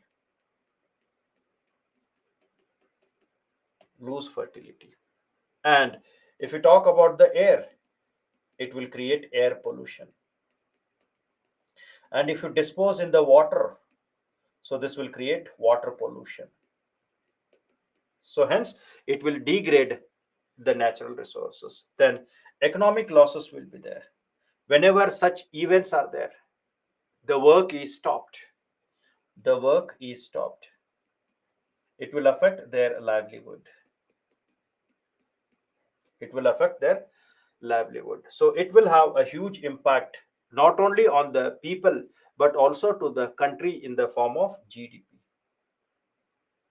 So that's why if you are reading current affairs, after the COVID, many countries are facing difficult to improve their GDPs. Many countries are facing difficulty to increase their GDPs. So huge losses will be there. Then ecological degradations happens there, which ultimately leads to such types of events. Over exploitation, the resources will not be there. So that will lead to these. So here when we talk about man-made disasters, so please remember it is about nuclear also and it is about biological also. Both we are talking. Both. So you should keep them in the mind. Right. Then management of man-made disasters. So it talks about nuclear disasters. It talk about the biological one, right? Sometimes it talks about accidents like train accidents or sometimes stampedes where many people are flushed or when they step on the people. So all these are man-made disasters. So here there are many disasters where early warning systems are there. Take an example of the spread of disease, right? Or sometimes accidents, etc. Sometimes we have that. So improve the early warning systems, improve the land use planning so that the natural resources are protected. Natural resources are protected. Is that clear? Then adoption of fail safe designs in the nuclear reactors. In the nuclear reactors, right? Sometimes we always have to make multi-layer safety systems like in the trains. Take an example of Kavach anti-collision devices. Like if you take an example of train, so many mishaps are there in the trains. In Indian train, we have developed a anti-collision device called as Kavach anti-collision device, right? Multi-layer safety systems, Kavach, then other factors which will be working there, right? Stampede means if any religious places are there, if any areas are there, if any havocs are there, chaotic, people start running there. And when the people starts running there, many children's, many old age people or many young people, when they fall because of some mishap, so they start running and during that they come accidentally within their feet. We refer them as stampedes. So please refer the dictionary definition of that. Awareness has to be created in all the areas. Awareness is very, very important, right? Then legal liability framework. We talk about the acts, we talk about conventions, etc. Conventions which are very, very important. For example, in the context of the international conventions regarding the chemicals and other parts, we have something called as Basel Convention, right? So we have Stockholm Convention, etc. So these are international level. Then we also have national part, like we have many types of acts, many type policies which can reduce them. Then random inspections, random inspection, so that their preparedness is checked. Preparedness and safety measures are checked. Are checked. Right.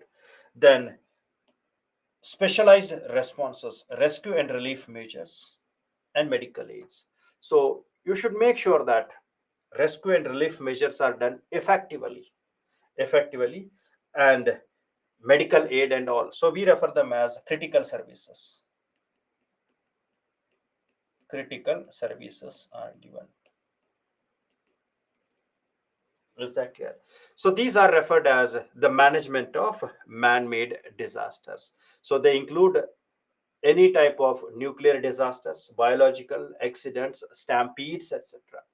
Stampedes. For example, in the year 1999 or 2000, when at this time Mecca is having a weather-based disaster like climate change. So more than 1,500 people lost their life in stampede in Mecca. It means that due to some chaotic order, people start running, and there we find many people got under the legs. So they were somewhere where we find some people when they were pressed by the legs or some movements. So we refer them as stampedes, right?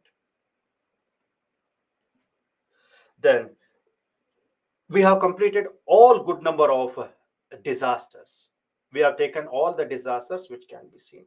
Now we'll try to understand the factual parts. Now here you will have more facts, and we'll try to understand the evolution of disaster management, how the evolution of disaster management is done in international level, how we made that. Then we will also try to understand how the evolution was done in India, how the evolution of disaster management is done in India, and what type of institutions are there in India, what type of strategies are there, what type of policies are there in this part. Is that clear? So here, facts and more current affairs will be seen. So the first one is how the United Nations created disaster management. Now, this UN stands for United Nations. That is after 1945. So, after the Second World War, everybody knows that. After the Second World War, so United Nations organization was formed, and this United Nation organization became a champion for all types of maintaining the peace and order in the international part. And within that, it also took some humanitarian approach. It also took humanitarian approach to assist the people who are affected by many types of events, disasters, or hazards, providing humanitarian assistance in the context of such incidences. Maybe that may be financial, medical part, food, etc. So such types of assistance which was started by United Nations, it all started only after the 1945 when they made certain organs, certain institutions which helped them to propagate in working and disseminating their humanitarian assistance in that, right? So here we talk about their growth. In 1960s, United Nations General Assembly adopted the measures regarding severe disasters, because before 1960 there were large amount of earthquake, there were large amount of floods, etc. And these floods, earthquake, etc., they created large amount of losses. Huge deaths were there, huge losses were there. So hence in 1960s, it decided that why don't we take measures in the context of disasters, and hence in 1970 to 1986, assistance in the case of natural disaster was done. And this assistance was done for preparing the pre-disaster planning, for preparing pre-disaster planning,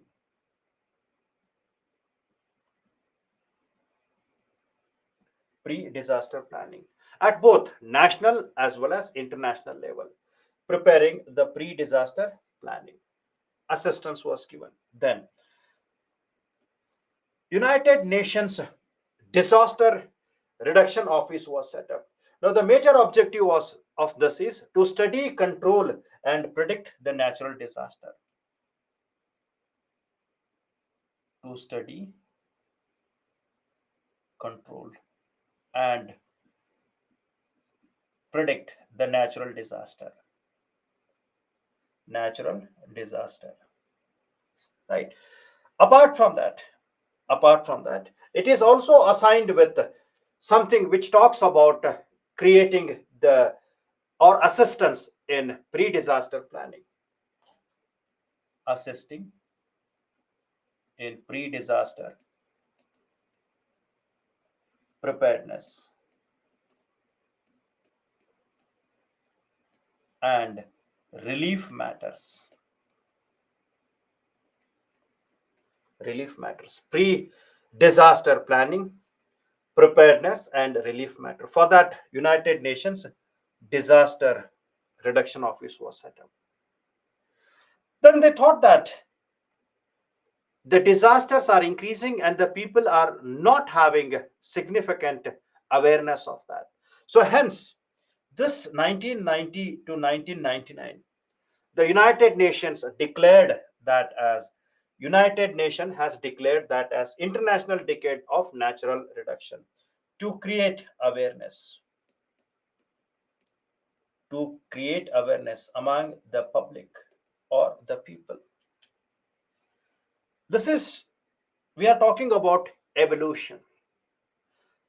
So in the 1993, they reached in the year 1993. Then they thought that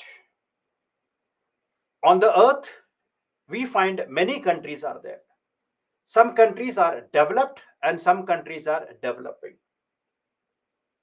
And the disasters are also not uniform. Some countries are experiencing earthquake, some are experiencing floods, some are experiencing droughts, some are experiencing man-made disasters. So hence they found that the country base is also not same.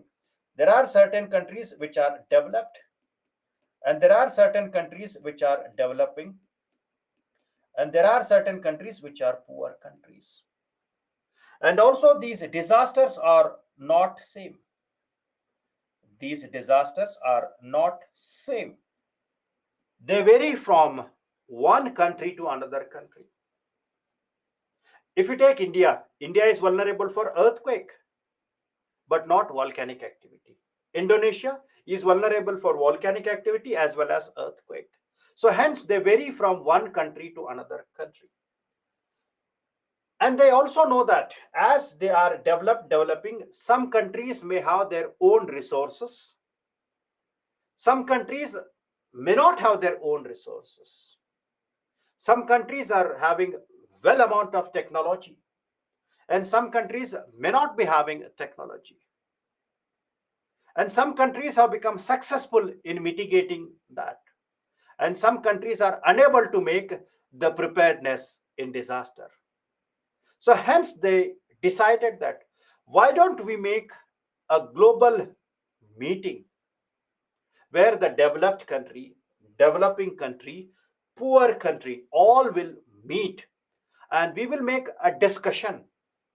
And this discussion will be such that they will share their experiences. They will share what type of the activities they have taken, how they have mitigated, what policies they have been done, so that it can be used in the disaster mitigation. And that is where they decided that in the year 1993, we need to have a world conference in disaster management. In the year 1993, it decided to convene the World Conference on Natural Disaster Reduction, learning, understanding how they were successful and what they can be done. And first this led to the first world conference which was held in the year Yokohama. So this is the first world conference in the context of the natural disaster. First world conference in the year 1994, and Yokohama is in Japan. Is in Japan. Next is next. After that, in the year 2000, interagency task force was formed, and interagency secretariats were formed so that they can make approach effective approach in the disaster management by setting these two institutions or secretariat. Then they decided that if we take only disaster risk reduction without development, it will not provide them proper livelihood.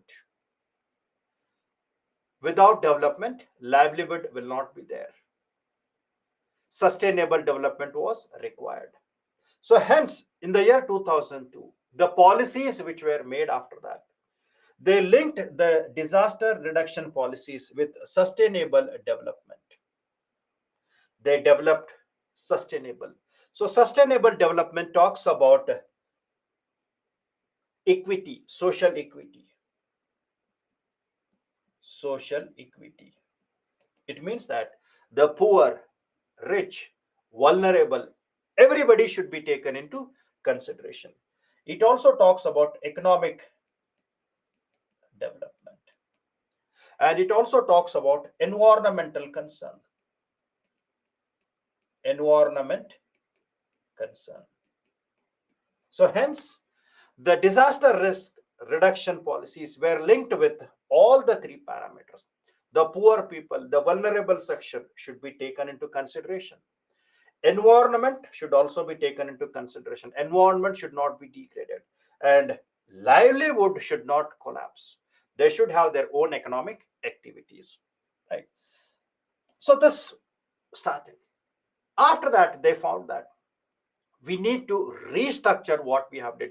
We are getting success but not effective success. So hence in the year 2003 it was decided to convene the second world conference on disaster risk reduction. And that is where updations, some changes were introduced in the first policy framework. And this was done in the Hugo Declaration, which was in the year 2005. Hugo Declaration, which was in the year 2005. After that, in the year 2006, to make it very effective, this interagency task force, which was set up in the year 2000, was structured and replaced by it was replaced by Global Platform for Disaster Risk Reduction. So, Interagency Task Force was replaced by the Global Platform for Disaster Risk Reduction. Then, the Second World Conference showed some results. Then we thought that that is not sufficient in the disaster management. So, hence, the third global conference was held in Japan in the year 2015. And this created a Sendai framework. And this Sendai framework for disaster management is from 2015 up to 2030. Sendai framework. And this Sendai framework consists of seven goals, and four priorities. Four priorities to reduce the disaster perspective. GA stands for General Assembly. GA stands for General Assembly. At least those basic things you should understand. General Assembly. Right. Now, these are something where all the member countries, they adopt them. They adapt the Sendai framework in their policies. They use them in their act. They use them in the framework. So at present, the member countries, they use the Sendai framework, their parameters, their objectives in the disaster management in their countries. Right. So this is something which you should remember. Now, this global platform for disaster risk reduction is playing very important role. At present, if you take 2024, it means that at present, what is the role of the global platform for disaster risk reduction? It is the main global forum. It is the main global forum to assess and discuss the progress of Sendai framework. Assess and discuss the progress of Sendai framework.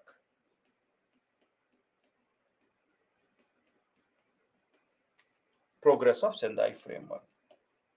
So this is how the evolution reached here. Sendai framework. Is that clear? So please remember these points. Evolution, if they ask, you should remember. So hence, three world conferences were held. The first one was Yokohama in Japan in the year 1994. And this was replaced by Hugo framework in the year 2005 to 2015. And this is also in Japan. And then Hugo framework has also been replaced by the Sendai framework. And this will be again from 2015 to 2030. All the three are in Japan. All the three are in Japan. So please remember this. So three world conferences were held in the context of disasters, which laid the framework and policies, or policies for disaster management. Now, the Yokohama consists of 10 principles. Hugo framework consists of 5 principles. And Sendai framework consists of 7 goals. 7 goals. Now, if you're writing your mains, you should focus on Sendai framework. But you should know something about Yokohama and something about the Hugo framework. So Yokohama is replaced by Hyogo, and Hyogo is replaced by Sendai framework. Maintain the flow. Now, what all the points are there? It talks about the same parameters: preparedness, capacity building, early warning system, proper coordination, effective implementation of policies, awareness among the local people. All these are referred as the 10 points. If you read the 10 points, the same thing will be there: adaptation, preparedness, cooperation, early warning system, risk, crisis, rescue, rehabilitation. The same will be reflected in all the 10 points. That is, the 10 principle consist of risk assessment about the disaster. It also talks about prevention and preparedness. These all we have discussed. Prevention and preparedness as the beginning of that, or priority. Then it also talks about something called as development policy and planning. Proper coordination should be there. Effective policy should be there. Then it also talks about strengthening of capacities so that the vulnerability is reduced. So that the vulnerability is reduced. Right. So strengthening the capacities, resources, etc. So it means increasing their resistance. Then it also talks about early warning system. So we should always improve the early warning systems. Improve the early warning systems. Is it clear? So early warning systems are also very important. Then it talks about the preventive measures. All this what we have discussed, it is in a nutshell. If you have read all the slides of PPT, now this will become an cakewalk for you. So it talks about understanding the vulnerability and reducing them by using proper designs and patterns. This is in the nuclear reactors or man-made disasters. Is that clear? Then it also talks about sharing of the technologies, exchanging of the technologies, aligning that with sustainable development. Right. So all these are referred as the 10 points of that. Now they will never ask you, but please read This it is a sort of revision when you are preparing. Then this was replaced by the Hyogo framework. Now, in the Hyogo framework, whatever pending work were there were introduced and restructuring was done. But apart from that, very important thing you should remember here is it emphasizes on risk reduction rather than relief measures. So this you should remember. It emphasized on risk reduction. It emphasized on risk reduction. Risk reduction as priority. So it means it worked more for pre-disaster management. More for pre-disaster management. It means risk assessment. Risk assessment. So hence it emphasized more on prevention, mitigation, and adaptation. More emphasis was given to that.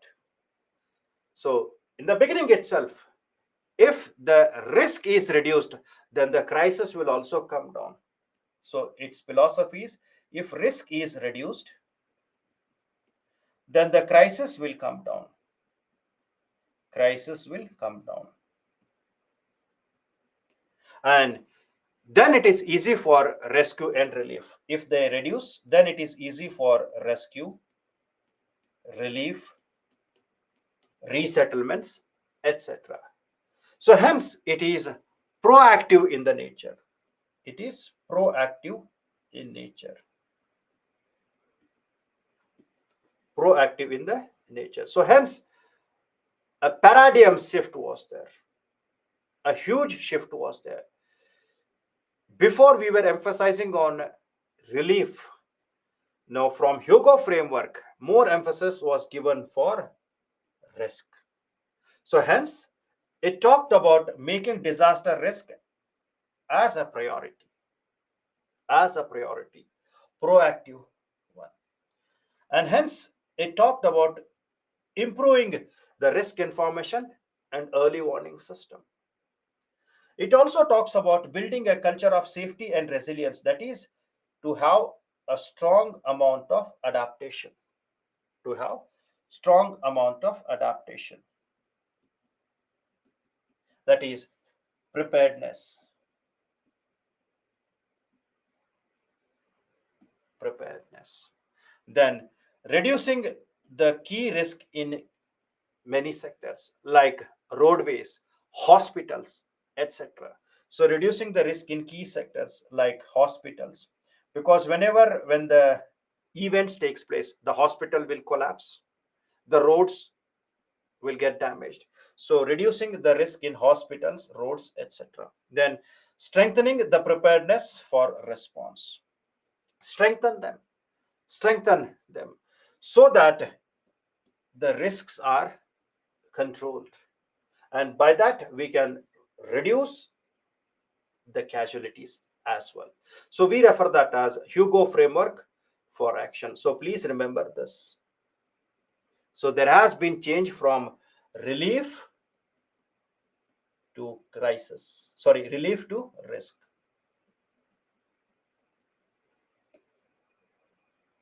Relief to risk. Is that clear?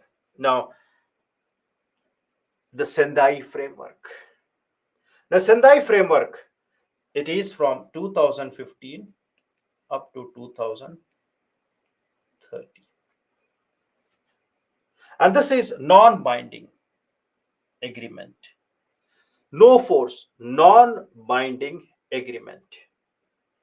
And United Nations Office for Disaster Risk Reduction is implementing, following and reviewing of the Sendai framework. And this Sendai framework consists of 7 goals and 4 priorities. 7 goals and 4 priorities. So please remember this aspect of Sendai framework. So now we are implementing the Sendai framework. Sendai framework, right? So this is some part of that. Now, what is the Sendai framework and how basically it works? It is referred as a holistic approach. Holistic means it has taken many parameters of it.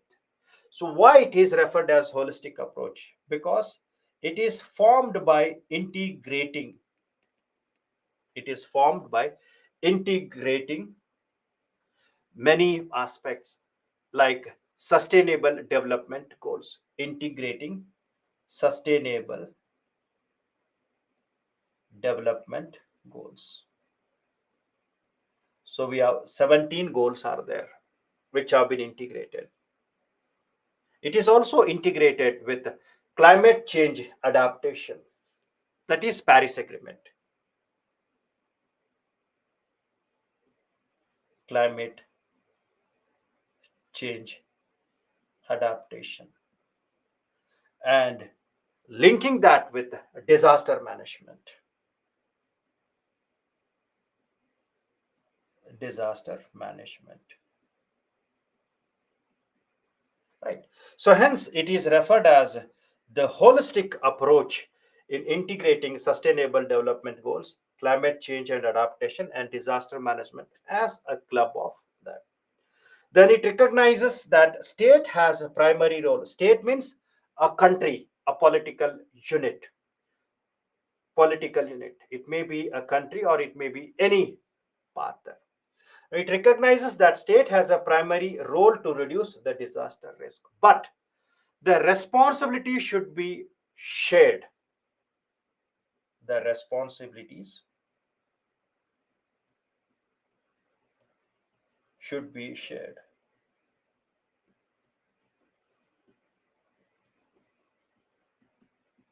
with other stakeholders, other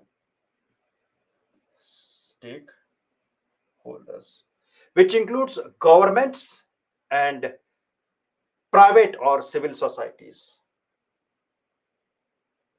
which includes government stakeholders and also civil societies, which is private sectors. Private sectors. So please remember this. Then it covers technological hazards in addition to the natural hazard. So along with the natural hazards, it covers the technological hazards. Right. So hence it is a step ahead compared to the previous one. Is it clear? So please remember these things. Right. Now next is the same points. Please read them. Please read them. Whatever I have mentioned, it talks about the same. Identifying the modalities, it means how it will work. Now, they will not ask how it will work, but please read about the Sendai framework. This slide is very important. This slide is important. This is important. This is important. Read this. And this is very important, which talks about 7 goals. 7 goals. So in the 7 goals, you should remember that. Very simple to remember. 4 goals are those which are to be reduced. 4 goals are those which are to be reduced. And 3 goals are there which have to be improved. 3 goals are there which have to be improved. Right. Now, what should be reduced and what should be improved? So during the any type of disasters, the deaths will be there. So you should reduce the deaths. We refer that as mortality. So we should reduce the mortality or the deaths or the deaths. Second, during the events, many peoples are injured. So hence, injuries in the people, reduce the injuries in the people, or reduce the number of people who are affected, reduce the number of people who are affected, maybe injuries, etc. Third, we always find that this event will always have economic loss. So reduce the economic losses as far as possible by working on the risk factor, by working on other parameters. So reduce economic loss. Economic loss should be reduced. Fourth one is, whenever the events takes place like earthquake or floods, the hospitals, roadways, railways are something which are destroyed. We refer them as critical infrastructures. And this critical infrastructure plays an important role in rescue and relief. So we should make sure that the critical infrastructure losses are to be reduced here. So hence, reduce the damage to critical infrastructure. Reduce the damage to critical infrastructures. Infrastructures. Reduce the damage to critical infrastructures.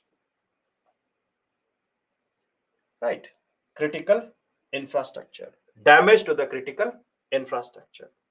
Right. Then, what has to be increased? The first thing which has to be increased here is, which is referred as the fifth goal. Number of countries, as it is non-binding. So add more countries where the disaster management can be applied. So bring more countries. So add more countries in the disaster management. So add many countries so that they can get the benefit of Sendai framework. Then second one is, we always find that the financial and technical assistance is provided from developed to the developing countries. So this should be increased. So there should be increase in the assistance from developed countries to the developing countries. So increase in the assistance from developed countries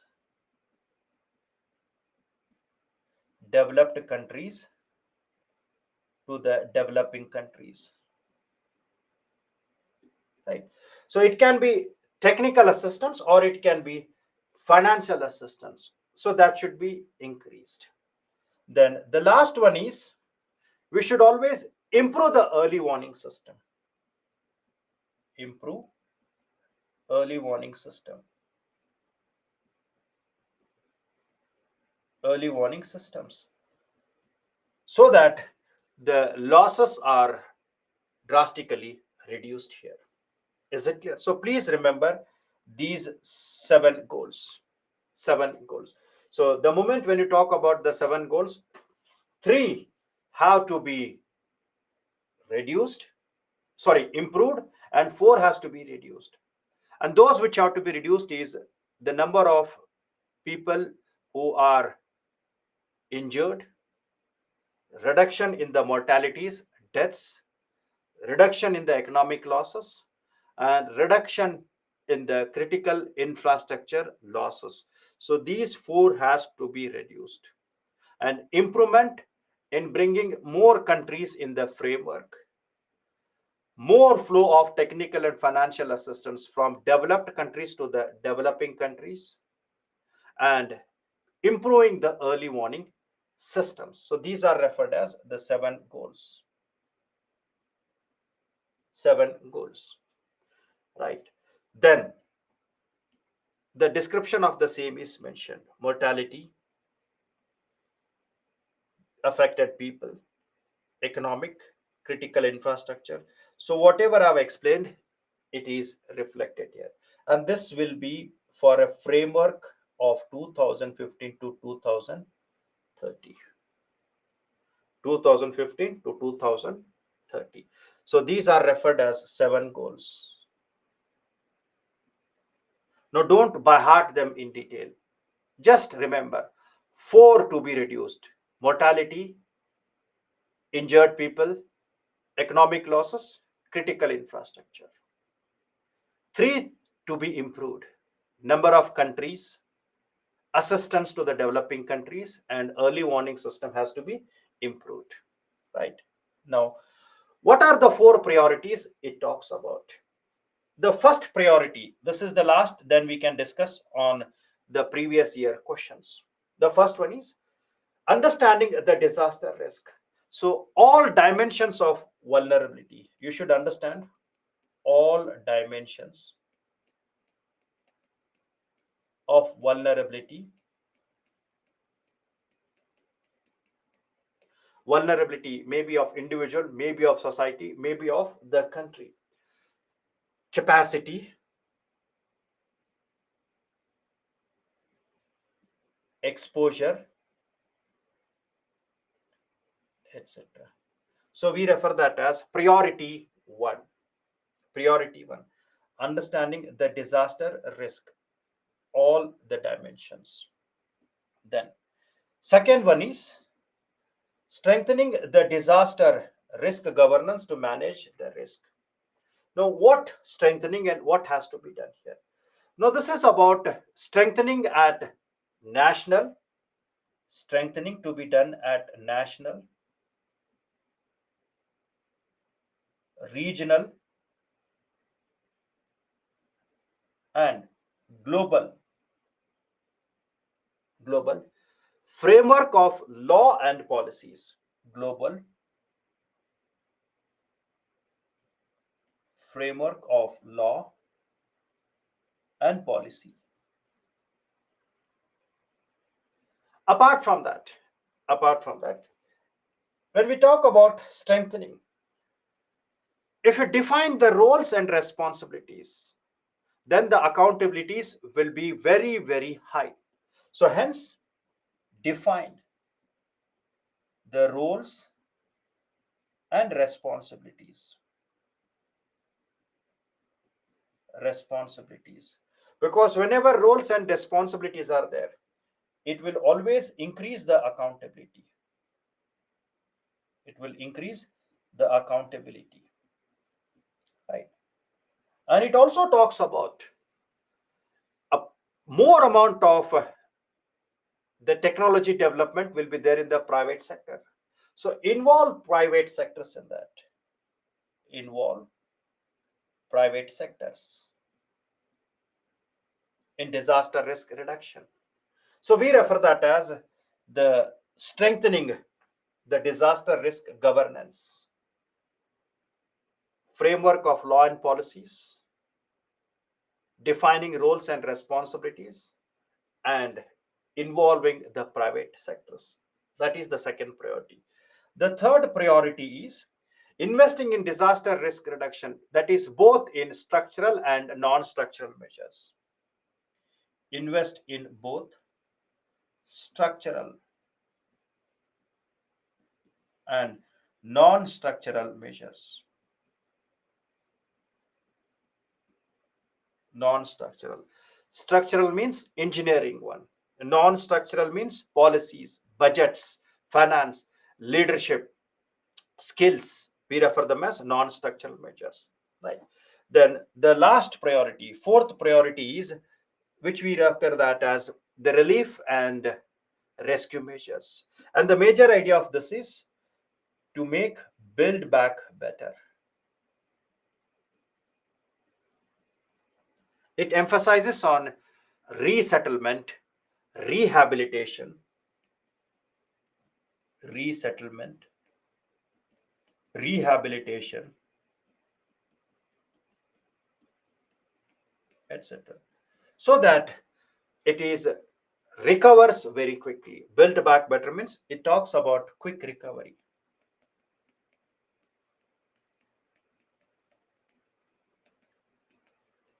Quick recovery. So these are something which you should remember as the four priorities in the context of Sendai framework. Four priorities in the context of Sendai framework.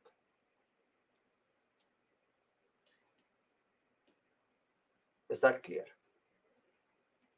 So the remaining thing we will discuss tomorrow. So when we talk about Sendai framework, generally we refer this as integrated disaster risk governance.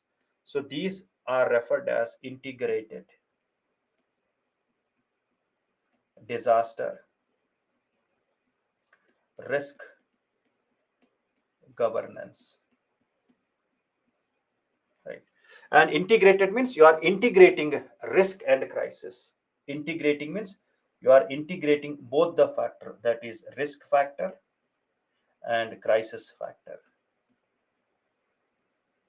Risk means pre-disaster, pre-disaster, and crisis means post-disaster, post-disaster. So hence, in the Sendai framework, we always work together to make sure that the continuous cycle is maintained. Continuous cycle is maintained. That is pre-disaster, post-disaster, and all at the time of disaster. They are not segregated. It is continuation of all the three key phases. That is pre-disaster, post-disaster, and also we should make sure that at the time of disaster, which includes rescue and relief are the part of that, right? So hence it talks about the preparedness, which is pre-disaster, emergency, pre-disaster, rehabilitation is post-disaster, rehabilitation is post-disaster, reconstruction is post-disaster, recovery is post and also at the time, and preparedness is pre-disaster, pre-disaster. So mitigation, adaptation, preparedness. So hence it takes all these into consideration. So hence Sendai framework has created an integrated disaster risk governance, integrated disaster risk governance, which integrates the crisis as well as risk management. Both are clubbed there, right? And they take into 5 points. So these 5 stages, when you're writing any answers: preparedness, emergency, rehabilitation, recovery, and reconstruction. Reconstruction. Is that clear? Now we'll take up certain previous year questions which have been done or which were there in the UPSC mains. Right.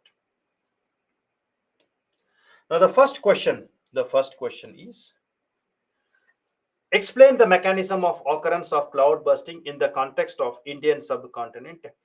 Discuss 2 examples. You can give any examples. Now, when you are writing answers, it should always consist of 3 parts. The first part should be introduction. Introduction. Now, in the introduction, it should have either definition or something about that topic. Sometimes you may not reconnect or recollect the definition.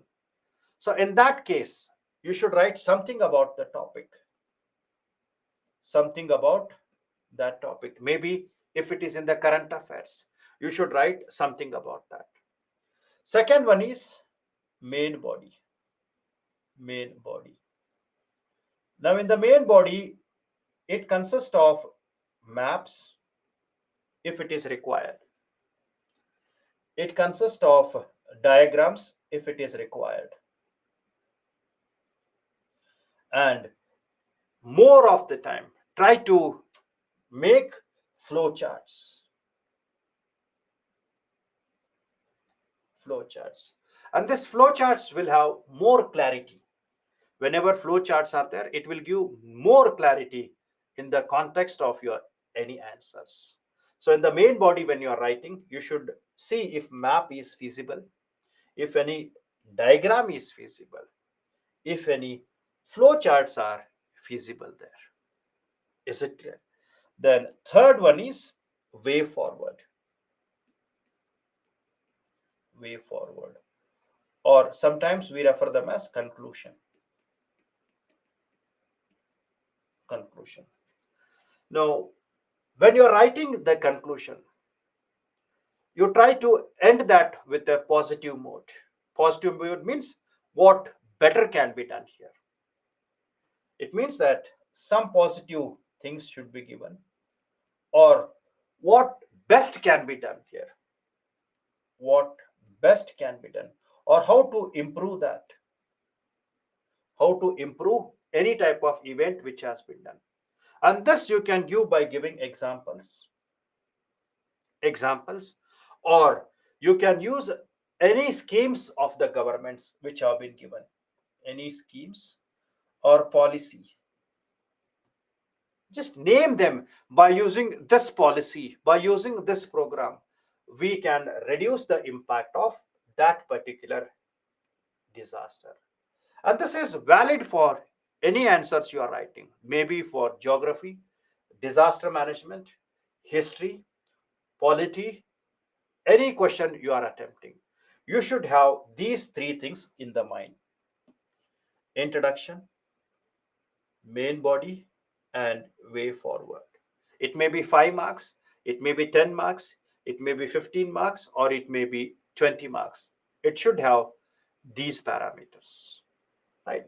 Now, keeping these things in the mind, we'll try to understand or how to write the first answer, right? Explain the mechanism of occurrence of cloud bursting in the context of Indian subcontinent.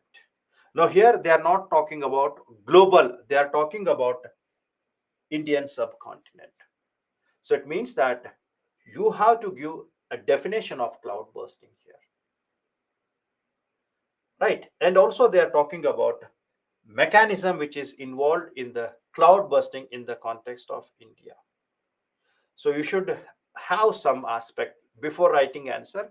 You should make the decoding.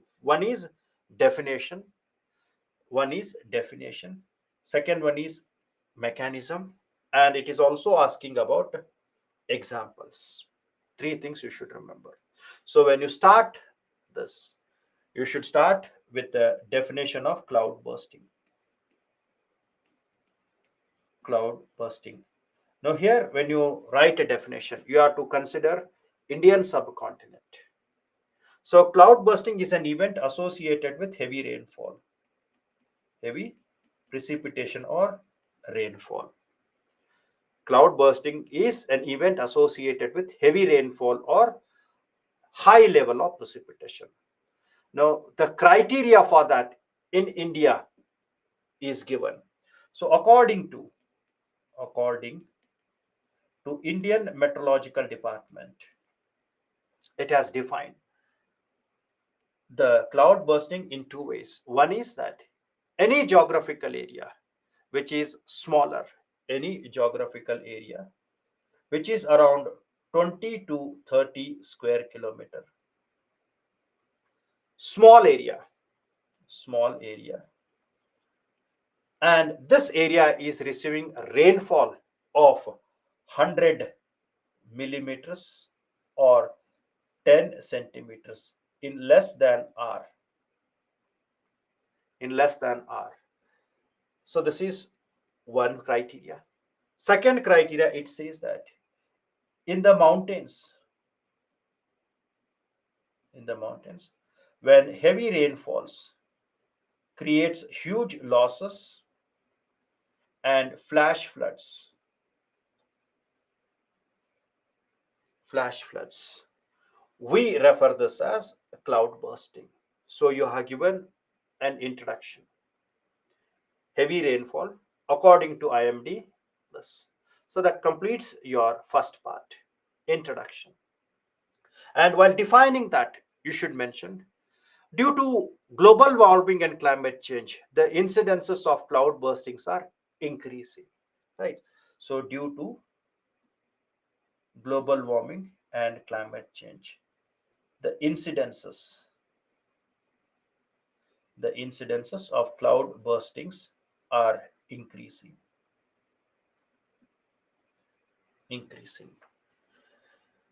Yes, you can mention frequency also. Now, where do you find these cloud burstings are dominant? They are generally in the Himalayan regions. In the Himalayan regions. Now, he is asking about cloud bursting only. He is not asking about mini cloud bursting. Right. Now, next is about the mechanism which is involved in the cloud bursting. Mechanism which is involved in the cloud bursting. Now, when you are writing about the mechanism, you should understand that it is part of your geography and part of basic current affairs. So you should give an example, that is orographic impact. Orographic impact. Now here you can draw the diagram. You can show the mountains, warm air mass, then cold air mass. This warm air mass is having moisture. Moisture. So when they collide to the mountain, because of initial momentum, they rise up. Right? So warm moisture laden air mass, cold air mass, when they collide at the barrier like mountain, due to initial momentum they rise up,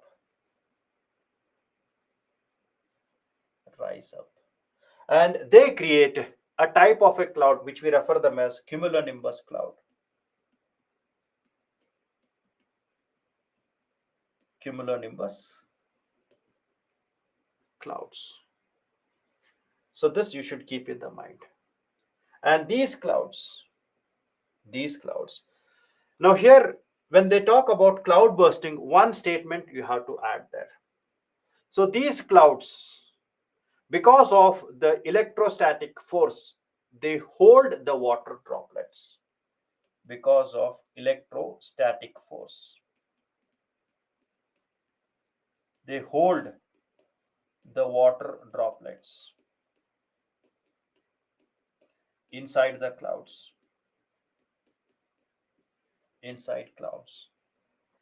Next, when it is unable to hold that in the later stage, when it has accumulated, when it is unable to hold, the accumulated water falls in the form of cloud bursting. When it is unable to hold, the accumulated water falls in the form of cloud bursting.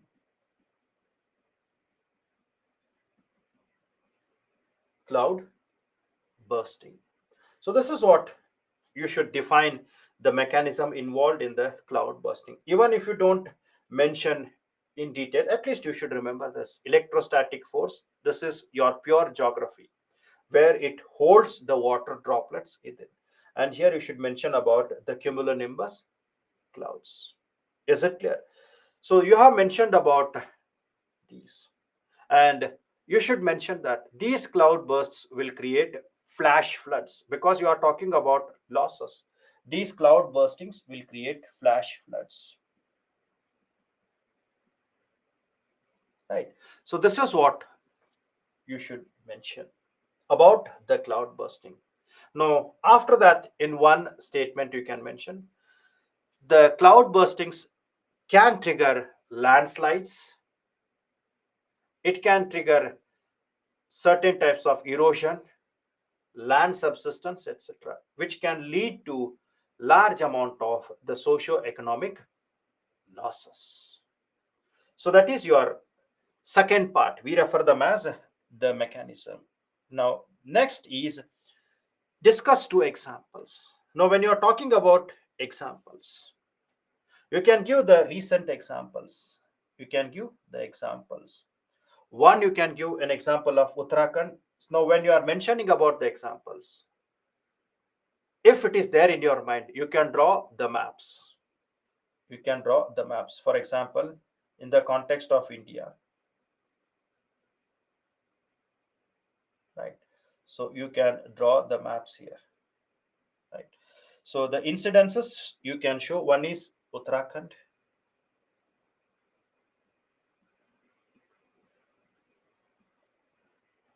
then recent you can show Sikkim.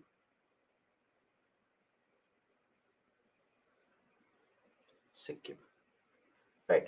So Sikkim is 2023. Now here two examples: Sikkim cloud bursting, and here, as it is known in current affairs, you should mention this cloud bursting in Sikkim was above the Lonak Lake, above the Lonak Lake, and this created the glacial lake outburst flood. This created the glacial lake outburst flood. Is it clear? So this is what you should mention the two examples. Now, next is about the way forward. How to write way forward for that? How to write way forward to that? Now, in the way forward, you should mention. So, as they are associated with climatic, so this is associated with extreme weather based, or climatic impact. Climatic impact. So, hence, we should make sure that we should improve in the early warning system. So, more improvement should be done in the early warning system. Early warning system, like we are using Doppler radar systems now. So maybe the other satellites, when we launch, it may give more clarity on that portion. It may give more clarity on that areas. Apart from that, we should also work on reducing the climate change parameters. We should work on reducing the climate change, like reducing of greenhouse gases, using clean energies. Apart from that, we should also make sure that we can use the resilience in infrastructures. Resilience in infrastructure, that is resistant and recover, plus capacity building of the people. Capacity building of the people, by which we can reduce the impact of any type of cloud burstings in the Himalayan region. So this is how you have to write your answers. Is that clear? So if it is for 10 marks or 12 marks, this is more than sufficient. 10 to 12 marks, this is more than sufficient. And if the same question is asked for 15 mark, then you have to write about its impact and also other parameters which are associated with that. Is it clear? So this is how you have to write the answer when the question is asked on cloud bursting, right? Now, in the same way, describe the various causes and effect of landslides, mentioning the important component of national landslide risk management strategy. Very simple to write. Very, very simple to write if you are writing with keeping the mind. Now, first here you should make the definition of landslide. Landslide. So, what is the definition of landslide? It is a type of mass movement. It is a type of mass movement. Now you have to define the mass movement. What is mass movement? That is the debris, movement of the debris, rocks above the mountain downward. It is the movement of, or it is the movement of rocks, debris above the mountain downward. So this diagram you can draw. Movement of the debris, the rocks, etc., from above the mountain downward under the influence of gravity. Under influence of gravity. So you should give the definition of this, right? Then vulnerability of India. So 12% of area in India is vulnerable for landslide. 12% is vulnerable. Now, while defining that, if you draw the map, with a very simple parameters, then you can show in the map itself, we can show the eastern region is vulnerable, western region is also vulnerable. Then you can show this area, Western Ghats, and this area. We refer that as Eastern Ghats. If you remember the data, you can put. If not, just draw this. Just draw this. Right. So this is about the landslides. Now, causes of the landslides. So next one is causes of landslide. Now we have discussed many causes are there. The same PPT you can put. And after the causes, you should write effect. Now this is effect also we have mentioned. So if you read the landslides in the PPTs, the same causes, the same effects you will find. Then components of national, I have mentioned that. Components of that. This components includes guidelines. Right. So when you're talking about the guidelines, Fatima, you should mention the guidelines when it is required. So here in the components, guidelines are there. Then it talks about structural measures and non-structural measures. You should talk about this. Then it talks about zonation map in the national disaster risk. It talks about zonation map. Zonation map. Then improving early warning system. Early warning system. And it is about site specific and region specific. Site and region specific. So you should explain that in detail. So you have mentioned the definition, you have mentioned the cause and effect and component of that. Now, what should be the way forward for this? See, for causes, there are many causes are there. In the Himalayas, it is different, and in other mountains, it is different. When you write about the way forward, you should be very careful that vegetation is the major determining factor in the landslides. Vegetation is the major determining factor. So we should make sure that the vegetation is increased. Vegetation is covered. Apart from that, cutting edge technology should be introduced here. Cutting edge technology or innovation should be involved here. Example, in the pilot basis, in Nilgiris, we are developing a technology called as soil nailing and hydroseeding. Soil nailing and hydroseeding. Hydroseeding. And this soil nailing and hydroseeding will help in the further effective part. So this is how you have to write if any question is asked. So you are showing current affairs, you are showing the basic, you are showing the facts, you are showing them in diagrams, flowcharts, and maps. Wherever it is possible, you put them in the form of charts, put them in the form of maps, and give current affairs wherever it is feasible, so that no marks should be reduced in the context of your preparation. So we'll stop the class here.